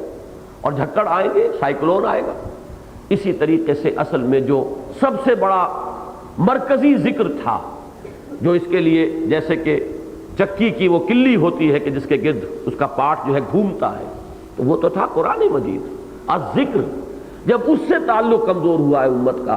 تو پھر ان کیفیات کو پیدا کرنے کے لیے کچھ اضافی اور مصنوعی طریقے اختیار کیے گئے، اور ہوتے ہوتے انہی کے اوپر ذکر کا اطلاق ہو گیا اور اصل چیزیں ذہن سے اوجھل ہو گئی۔ تو میری آج کی گفتگو کا آپ اس میں ملخص یہ سمجھیے، لب لباب، کہ ذکر کا اصل مطلب ہے اول تو لفظی اور اصطلاحی مفہوم میں کہ ہمارے اپنے اندر ہے، جیسے کنویں کے اندر پانی ہے لیکن نکالنے کے لیے آپ کو ڈول ڈالنا پڑا اور رسی جو ہے آپ کو چاہیے، رسی سے اس ڈول کو آپ نے نیچے اتارا ہے، پھر اس کو پانی کو کھینچا ہے۔ تو اللہ کی یاد اور اللہ کی معرفت وہ ہماری فطرت میں ہے گہرائی میں، یہ پانی بہت نیچے اتر گیا ہے، اس کے لیے ڈول ڈال کر اس پانی کو اوپر ہمیں لانا ہے تاکہ ہم اسے پی سکیں۔ تو یہ ذرائع ذکر ہیں اصل میں کہ جن کو ہم ذکر سے تعبیر کرتے ہیں، ان میں اہم ترین مقدم ترین قرآن مجید، تلاوت قرآن سے بڑا، بلکہ یہاں تک آتا ہے کہ دعا کے بارے میں فرمایا گیا کہ مخ العبادہ ہے، الدعاء هو العبادہ، لیکن حضور نے فرمایا کہ اللہ تعالیٰ فرماتے ہیں کہ جو شخص قرآن مجید کی تلاوت کرتا ہے اور وہ تلاوت میں منہمک ہونے کی وجہ سے مجھ سے دعا نہیں کر سکتا یا نہیں کر پاتا، توجہ اس کی تلاوت ہی میں ہے، اسے میں ان سے بھی بڑھ کر دوں گا کہ جو مجھ سے مانگتے ہیں۔ اس لیے کہ سب سے بڑا ذکر یہی ہے۔ دعا کو بھی میں نے عرض کیا کہ وہ تیسرے نمبر پر آئے گا، پھر یہ کہ تلاوت قرآن، اقامت الصلاۃ، اور پھر ادعیہ مسنونہ، پھر اذکار مسنونہ، اور پانچویں نمبر پر وہ تمام چیزیں کہ جو آج کل ہمارے ہاں مروج ہیں، اور وہ در حقیقت ماہر اطباء تھے جنہوں نے وہ چیزیں تجویز کی تھی، لیکن یہ کہ وہ پھر اب ایک رسم کی شکل اختیار کر گئی ہیں۔ اس وقت ان کی اصل حیثیت ہوگی تو اس اعتبار سے کہ کوئی شخص آپ کی خاص کیفیت کو بھانپ کر اور آپ کی اصل کمزوری کی تشخیص کر کے پھر آپ کو کوئی خاص ذکر تجویز کرے، یہ وہ پرٹیکولر پرسکرپشن ہوگی کسی متعین شخص کے لیے، اور اس کا پھر تکرار کرنا، مراقبہ کرنا، بار بار کا پڑھنا، وہ آپ کے اس مرض کے ازالے کا ذریعہ بن جائے گا۔ فرمایا فَإِذَا قُضِيَتِ الصَّلَاةُ فَانتَشِرُوا فِي الْأَرْضِ وَابْتَغُوا مِنْ فَضْلِ اللَّهِ وَاذْكُرُوا اللَّهَ كَثِيرًا لَعَلَّكُمْ تُفْلِحُونَ، تاکہ تم فلاح پاؤ۔ یہ لفظ بارہا آیا ہے کہ لعلہ کا اصل ترجمہ جو عربی زبان میں وہ ہے شاید، شاید کہ تم فلاح پاؤ، لیکن چونکہ شاہانہ انداز کلام میں جب لفظ شاید آتا ہے تو وہ ایک حتمی وعدے کی صورت ہوتی ہے۔ کوئی بادشاہ اپنے کسی سپہ سالار سے کہے یا کسی 30 ہزاری 50 ہزاری منصبدار سے اگر کہتا تھا کہ ہم تمہیں فلاں مہم پر بھیج رہے ہیں، اگر تم اس میں کامیاب ہو گئے تو شاید کہ ہم تمہیں وہ فلاں جاگیر بھی عطا کر دیں۔ اب یہاں یہ شاید جو ہے یہ شاہانہ انداز کلام میں یہ پختہ وعدہ، تو اللہ تعالیٰ کے کلام میں جب یہ آتا ہے لعلہ، تو وہاں ہم شاید کا ترجمہ نہیں کرتے، تاکہ، گویا کہ یہ پھر اس کا اللہ تعالیٰ کی طرف سے ایک موعودہ یہ معاملہ ہے کہ یہ تمہیں اس کا نفع یا اس کا فائدہ جو ہے حاصل ہو جائے گا۔ لعلکم تفلحون، شاید کہ یا تاکہ تم فلاح پاؤ۔ لفظ فلاح پر بھی بہت مرتبہ گفتگو ہوئی ہوگی، لیکن بعض حضرات آج بالکل مجھے نئے بھی نظر آ رہے ہیں۔ اس کی بھی حقیقت کو سمجھیے، فلاح کہتے کسے ہیں؟ اور یہ حقیقت بھی سمجھ میں نہیں آ سکتی جب تک کہ حقیقت انسان آپ پر واضح نہ ہو، جس پر میں نے بڑی مفصل گفتگو کی، اس کا لب لباب آپ کے سامنے عرض کر دوں۔ فلاح کے معنی ہوتے ہیں کسی شے کو پھاڑنا۔ ان الحدید بالحدید یفلح، لوہا لوہے سے کٹتا ہے۔ فلق کے معنی بھی پھاڑنا، فلح کے معنی بھی پھاڑنا۔ افلح پھاڑ کر کچھ نکال لینا، زمین کھودی کھود کے خزانہ نکال لیا۔ یہ کسی شے کو شق کر کے اس میں سے کوئی چیز برآمد کرنا، یہ اس کا اصل مفہوم ہے۔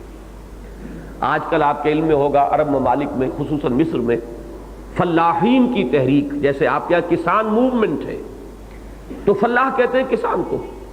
کیونکہ وہ بھی اپنے ہل کی نوک سے دھرتی کے سینے کو چیرتا ہے، پھاڑتا ہے، تو گویا کہ پھاڑ رہا ہے زمین کو، یہ ہے فلاح۔ افلح پھاڑ کر کوئی شے برآمد کرنا، نکالنا۔ یہاں بھی حقیقت سمجھ لیجئے کہ جیسا کہ میں نے عرض کیا تھا، ایک وہ ہمارا اصل وجود ہے، وجود ہمارا انسانی وجود، وہ روحانی وجود ہے، وہ دبا ہوا ہے اس زمین میں، یہ زمینی وجود میں، ہمارے خاکی وجود میں، حیوانی وجود میں۔ اس حیوانی وجود کو شق کر کے اس میں سے اس اپنے روحانی وجود کو برآمد کرنا، اس کو پروان چڑھانا۔ وہ پودا اب پروان چڑھے، اس کے لیے ذرا مشقت کرنی پڑتی۔ مشقت کا لفظ شق ہی سے تو بنا ہے، پھاڑنا۔ مشقت کیا ہے؟ اپنے اس نفسانی وجود یا حیوانی وجود، جو بھی ہمارا یہ اینیمل انسٹنکٹس والا وجود ہے، اسے پھاڑیں گے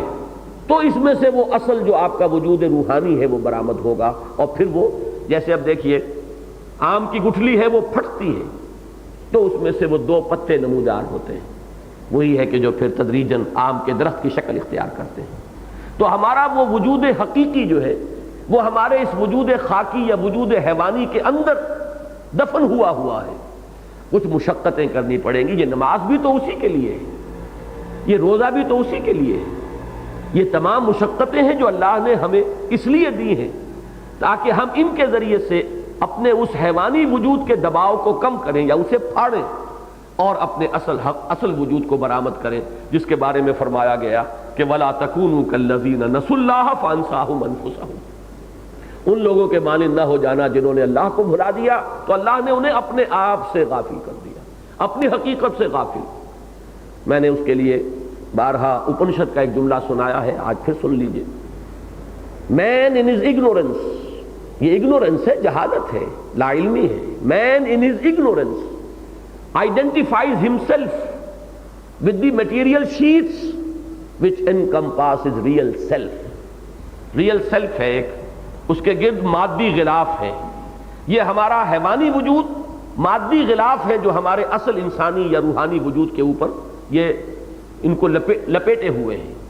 اور انسان کی سب سے بڑی جہالت یہ ہے کہ وہ اپنی اس اصل حقیقت کو تو بھول جائے اور اسی مادی غلاف ہی کو سمجھ بیٹھے کہ یہ میں ہوں،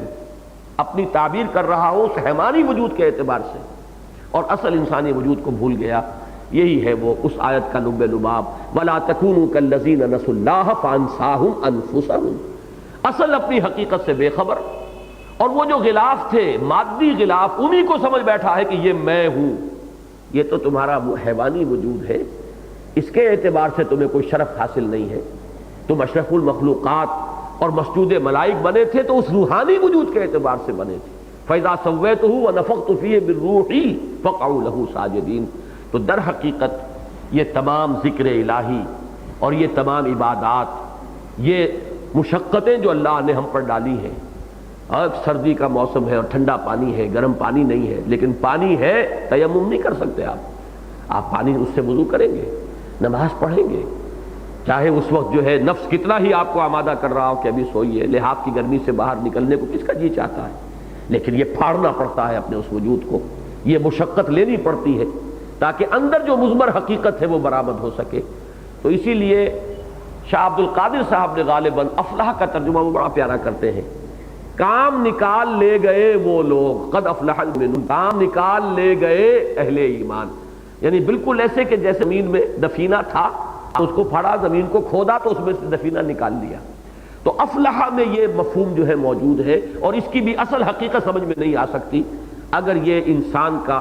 یہ جو ہے مرکب وجود آپ کے سامنے نہ ہو کہ اس کا ایک حیوانی وجود ہے اور ایک اس کا روحانی وجود ہے، وہ ہے حقیقت انسان جو مضمر ہے، لپٹی ہوئی ہے ان مادی غلافوں کے اندر۔ ان غلافوں میں سے اس کو برآمد کرنا، پروان چڑھانا، جیسے گٹھلی پھٹتی ہے آم کی اور اس میں سے 2 پتے نکلتے ہیں اور وہ پھر پروان چڑھتے ہیں اور درخت کی شکل اختیار کرتے ہیں، یہ ہے فلاح۔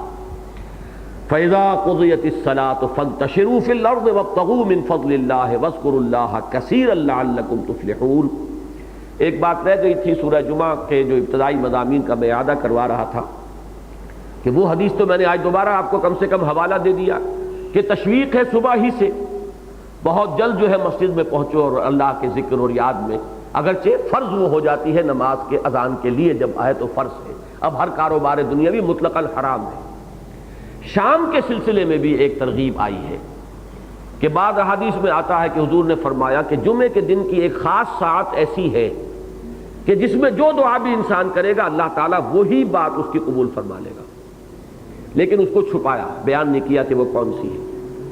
تو بعض حضرات کے نزدیک تو وہ وہی وقت ہے اذان سے لے کر اور نماز جمعہ کی ادائیگی تک، لیکن بعض اشارات ملے ہیں اس سے کہ یہ ہے آخر وقت جو ہے اس دن کا، یعنی عصر سے لے کر مغرب تک کا وقت۔ تو بہت سے اہل اللہ کو آپ نے دیکھا ہوگا کہ خاص طور پر جمعے کے دن وہ عصر اور مغرب کے درمیان مسجد میں ٹھہرتے ہیں اور وہیں ذکر و اذکار کے اندر مشغول رہتے ہیں۔ تو یہ اصل میں وہی، جیسا کہ میں نے پچھلی مرتبہ عرض کیا تھا، جیسے لیلۃ القدر کو چھپایا گیا ہے، کچھ اشارے کر دیے گئے، یہ کہ رمضان میں ہے چلیے، یہ کہ وہ آخری عشرے میں ہے کچھ اور واضح ہو گیا، آخری عشرے کی طاق راتوں میں ہے، پھر یہ کہ کچھ اشارے ہو گئے کہ شاید 27ویں شب ہے، یقین نہیں کیا۔ اب یہ اپنی اپنی ہمت کے مطابق ہوگا، کوئی اتنا ہوگا جو صرف 27ویں شب کو جاگے گا، کوئی آگے بڑھے گا وہ 5 جو راتیں ہیں، جو طاق راتیں ہیں آخری عشرے کی، ان میں کوشش کرے گا، کوئی اس سے آگے بڑھے گا پورا عشرہ جو ہے وہ جا کر گزار لے گا، کوئی اور آگے بڑھے گا پورے رمضان مبارک کے اندر وہ کیفیت رکھے گا۔ تو یہ تشویق و ترغیب کا یہی اسلوب ہے، یہی ہے اس جمعے کے بارے میں۔ اور اس میں جیسا کہ میں نے عرض کیا، ایک رائے یہ بھی ہے کہ یہ عصر سے مغرب تک کا وقت ہے، گویا کہ صبح سے لے کے شام تک مقصود یہی ہے، مطلوب یہی ہے کہ اس دن کو خالص کر لو اللہ کے دین کے لیے، اللہ کے ذکر کے لیے، اللہ کی یاد کے لیے، عبادت کے لیے، تلاوت کے لیے، اس کو خاص کر لو۔ لیکن یہ کہ بہرحال فرضیت کا جہاں تک تعلق ہے، جس وقفے میں کہ حرام ہو جائے گا کاروبار دنیاوی، وہ وہی ہے اذان سے لے کر اذا نودی للصلاۃ من یوم الجمعہ فاسعوا الی ذکر اللہ وذروا البیع ذلکم خیر لکم ان کنتم تعلمون فاذا قضیت الصلاۃ فانتشروا فی الارض وابتغوا من فضل اللہ واذکروا اللہ کثیرا لعلکم تفلحون وَإِذَا رَأَوْا تِجَارَةً أَوْ لَهْوًا انفضوا إِلَيْهَا وَتَرَكُوكَ قَائِمًا۔ اور جب انہوں نے دیکھا ایک کاروبار یا کوئی کھیل تماشا تو وہ دوڑ گئے اس کی طرف، لپک گئے اس کی طرف اور چھوڑ گئے آپ کو اے نبی صلی اللہ علیہ وسلم کھڑے ہوئے۔ قُلْ مَا عِندَ اللَّهِ خَيْرٌ مِّنَ اللَّهْوِ وَمِنَ التِّجَارَةِ، کہہ دیجئے کہ جو کچھ اللہ کے پاس ہے وہ کہیں بہتر ہے، اعلیٰ ہے، وقی تر ہے، تجارت سے بھی اور کھیل تماشے سے بھی۔ واللہ خیر الرازقین، اور اللہ ہی ہے بہترین رزق دینے والا۔ یہ آیت کے الفاظ خود بول رہے ہیں کہ کوئی معین واقعہ ہے اس کے پس منظر میں۔ واقعہ یہ تھا کہ مدینے میں اجناس کی کمی تھی، غلہ نہیں تھا، دکانیں خالی تھیں، لہذا ایک طرح کی قحط کی سی کیفیت تھی۔ تو اس اثنا میں جمعے کا دن تھا، حضور خطبہ دے رہے تھے صلی اللہ علیہ وسلم کہ قافلے کی گھنٹیاں بجنی شروع ہو گئیں۔ عام طور پر اونٹ کے گلے کے اندر وہ گھنٹیاں ڈالی ہوتی ہیں، اور ایک روایت یہ بھی ہے کہ ساتھ ہی ڈھول بھی بج رہا تھا کہ جو بھی جس شخص نے بھی، جس تاجر نے بھی اہتمام کیا ہوگا، اس وقت اس نے امپورٹ کیا ہے غلہ، تو وہ گویا کہ اعلان کرنا چاہتا تھا تاکہ جلد از جلد اس کا سارا مال فروخت ہو اور اچھی قیمت سے اس کو وہ فروخت کر کے اور نفع بنائے۔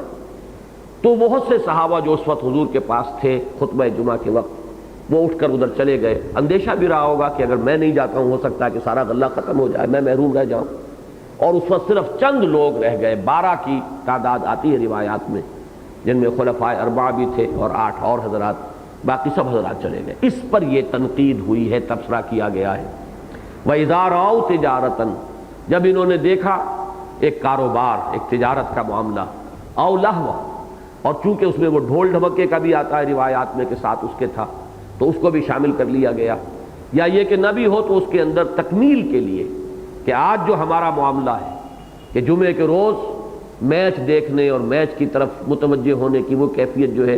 اس کا شاید اطلاق قرآن مجید میں آپ کہیں نہ پاتے اگر یہ لفظ لہو بھی وہاں نہ آ گیا ہوتا۔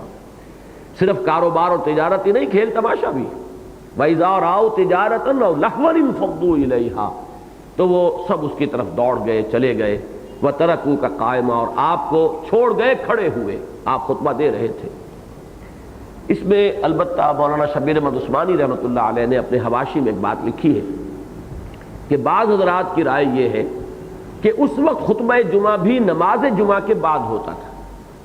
جیسے عیدین میں اب بھی خطبہ جو ہے وہ نماز کے بعد ہے، اسی طریقے سے جمعے میں ابتداءً خطبہ جو تھا وہ نماز کے بعد ہوتا تھا۔ ایک رائے یہ ہے، جیسے مثلا میں نے مثال آج ہی دی تھی کہ دہلی میں نے دیکھا تھا کہ رواج یہ ہے کہ وہ وعظ جو ہوتا تھا وہ نماز جمعہ کے بعد سے عصر تک ہوتا تھا، جبکہ اب یہ ہے کہ وہ اصل خطبے سے پہلے وعظ یا تقریر جو بھی ہے، جو خطبے کے اصل مقصد کو کسی درجے میں حاصل کرنے کے لیے ہم نے اختیار کی ہیں شکلیں، تو یہ اس سے پہلے ہوتی ہے۔ تو اس وقت خطبہ بھی یہ رائے ہے کہ بعد میں تھا، اور لوگوں نے یہی سمجھا کہ نماز تو ادا ہو گئی، فَإِذَا قُضِيَتِ الصَّلَاةُ فَانتَشِرُوا فِي الْأَرْضِ، اب ہمارے لیے مستحب ہے، یہ ہم جا سکتے ہیں، کوئی انہوں نے رکاوٹ محسوس نہیں کی۔ اور میں یہ سمجھتا ہوں کہ یہ ہی دل کو لگنے والی بات ہے، اس لیے کہ محمد الرسول اللہ صلی اللہ علیہ وسلم کے صحابہ کرام کے بارے میں یہاں تک تو بات سمجھ میں آ جاتی ہے، دل میں اتر جاتی ہے کہ یہ مغالطہ ہو گیا ہو کہ نماز تو ادا ہو گئی، خطبے کی وہ اہمیت نہیں ہے، لیکن یہ کہ دوسری بات کہ ابھی نماز بھی ہونی ہو جمعے کی اور خطبہ ہو رہا اور اس وقت لوگ چلے جائیں نماز جمعہ کو بھی گویا کہ قربان کرتے ہوئے، یہ بات کچھ قرین قیاس بنتی نہیں ہے، صحابہ کرام کی شان کے ساتھ اس کی مناسبت معلوم نہیں ہوتی۔ یہ ہوتا ہے جیسے کہ میں نے سورہ آل عمران میں جو معاملہ آیا ہے زیر بحث غزوہ احد کا، اس میں بھی میرے سامنے تعویل یہی آئی ہے کہ صحابہ کرام نے جان بوجھ کر حضور کے حکم کی جو ہے وہ حکم عدولی نہیں کی ہے، بلکہ انہوں نے تعویل کی ہے۔ انہوں نے یہ سمجھا کہ وہ جو بات آپ نے فرمائی تھی وہ شکست کی صورت میں تھی کہ اگر ہم سب کے سب ہلاک ہو جائیں تب بھی تم یہاں سے مت ہلنا، انہوں نے یہ تعویل کی ہے، اور وہاں فتح ہو گئی تھی۔ گویا کہ وہ الفاظ جو تھے حضور کے صلی اللہ علیہ وسلم، ان حضرات نے یہ سمجھا کہ اس سچویشن کو کور نہیں کر رہے، تاہم ایک کوتاہی اس کے باوجود ان سے ہوئی کہ لوکل کمانڈر جو تھے وہ روکتے رہے، تو کم سے کم لوکل کمانڈر کی تو حکم عدولی ہوئی ہے، تو لوکل کمانڈر کی حکم عدولی کو بھی ہم مان لیں گے، لیکن محمد الرسول اللہ صلی اللہ علیہ وسلم کی حکم عدولی اور وہ صحابہ کہ جن کی یوں سمجھیے کہ ایک طرح سے ایسی تطہیر ہو گئی تھی اس مجمع کی یا اس لشکر کی کہ منافقین تو 300 جا چکے تھے عبداللہ ابن ابی کے ساتھ، اب جو رہ گئے تھے ظاہر بات ہے کہ ان میں منافقین نہیں تھے، یہ سب مومنین تھے، مومنین صادقین تھے۔ تو اب اگر ہمیں کوئی تعویل اس کے لیے مل سکتی ہے تو ہم وہ تعویل کریں گے کہ جو صحابہ کے مقام اور مرتبے سے زیادہ مناسبت رکھنے والی، جبکہ الفاظ کے اندر اس کا وہاں تو بڑا الفاظ کے اندر اس کی گنجائش موجود ہے کہ حضور کے الفاظ وہ تھے اور یہاں صورت جو ہے برعکس پیش آ گئی تھی کہ فتح ہو گئی تھی۔ بہرحال یہاں بھی یہ رائے میرے نزدیک بڑی وقیع ہے کہ اس وقت بھی شاید کہ میرے پاس اس کی سند نہیں ہے، صرف میں حوالہ دے رہا ہوں شبیر احمد عثمانی رحمۃ اللہ علیہ کے حواشی کا، کہ انہوں نے لکھا ہے کہ بعض لوگوں کا یہ خیال ہے، معلوم ہے کوئی نہ کوئی روایات پہنچی ہوں گی کہ خطبہ جو ہے اس وقت جمعے کا نماز جمعہ کے بعد ہوتا تھا، اور لوگوں کو مغالطہ یہی ہوا کہ نماز ہو چکی ہے، فَإِذَا قُضِيَتِ الصَّلَاةُ فَانتَشِرُوا فِي الْأَرْضِ، تو اب نماز کے بعد کوئی حرج نہیں ہے اگر ہم خطبہ سنیں اور نہ سنیں۔ تو اس میں پھر تاکید کی گئی اور اسی سے معلوم ہوا کہ در حقیقت خطبہ جمعہ جو ہے وہ جمعے کا جزو لا ينفک ہے، اور پچھلے میں درس میں عرض کر چکا ہوں کہ اصل میں جمعے کو جمعہ بنانے والی شے ہی خطبہ ہے، اس خطبے کے ذریعے سے تذکیر ہے، نصیحت ہے، یاد دہانی ہے، اپنے فکر کو تازہ کرنا ہے، اپنی سوچ کو دوبارہ اپنے شعور میں اجاگر کرنا ہے، اپنے مقصد کو پھر یاد کرنا ہے، اپنے نصب العین کی پھر تجدید ہے، یہ سارے کام چونکہ خطبے سے ہوتے ہیں، لہذا جمعے کی روح رواں جو ہے اس کا لب لباب جو ہے وہ خطبہ جمعہ ہے۔ وَإِذَا رَأَوْا تِجَارَةً أَوْ لَهْوًا انفَضُّوا إِلَيْهَا وَتَرَكُوكَ قَائِمًا قُلْ مَا عِندَ اللَّهِ خَيْرٌ مِّنَ اللَّهْوِ وَمِنَ التِّجَارَةِ، اے نبی کہہ دیجئے اللہ کے پاس جو کچھ ہے، جو اجر و ثواب ہے، اللہ تعالیٰ تمہاری مشکلات کو جس طور سے حل کر سکتا ہے، اللہ تعالیٰ تمہیں وہاں سے رزق پہنچا سکتا ہے جہاں سے تمہیں سان گمان تک نہ ہو، جیسے کہ سورہ طلاق آگے آئے گی، اس میں الفاظ آئے ہیں وَمَن يَتَّقِ اللَّهَ يَجْعَل لَّهُ مَخْرَجًا وَيَرْزُقْهُ مِنْ حَيْثُ لَا يَحْتَسِبُ، جو اللہ کا تقوی اختیار کرتا ہے اللہ تعالیٰ اس کے لیے راستہ نکال دیتا ہے، مخرج بنا دیتا ہے، کہیں راستہ نظر نہیں آتا لیکن اللہ راستہ بنا دیتا ہے اور اس کو رزق وہاں سے پہنچاتا ہے جہاں سے اسے گمان تک نہیں ہوتا۔ تو یہ اسی کی طرف اشارہ کیا، قُلْ مَا عِندَ اللَّهِ خَيْرٌ مِّنَ اللَّهْوِ وَمِنَ التِّجَارَةِ وَاللَّهُ خَيْرُ الرَّازِقِينَ، کہہ دیجئے جو کچھ اللہ کے پاس ہے وہ تجارت اور کھیل تماشے سب سے بہتر ہے، اور اللہ ہی ہے بہترین رزق دینے والا، رزق بہم پہنچانے والا۔ اس کی رزاقیت پر اپنا ایمان اور اعتماد جو ہے پختہ رکھو۔ یہاں یہ سورہ مبارکہ ختم ہوتی ہے۔ اللہ کا شکر ادا کرتا ہوں کہ سورہ صف اور سورہ جمعہ کا مطالعہ ہمارا مکمل ہوا۔ یہ جو مدنی صورتوں کا گروپ ہے اس میں ویسے بھی بالکل درمیان میں ہے، 10 صورتوں میں یہ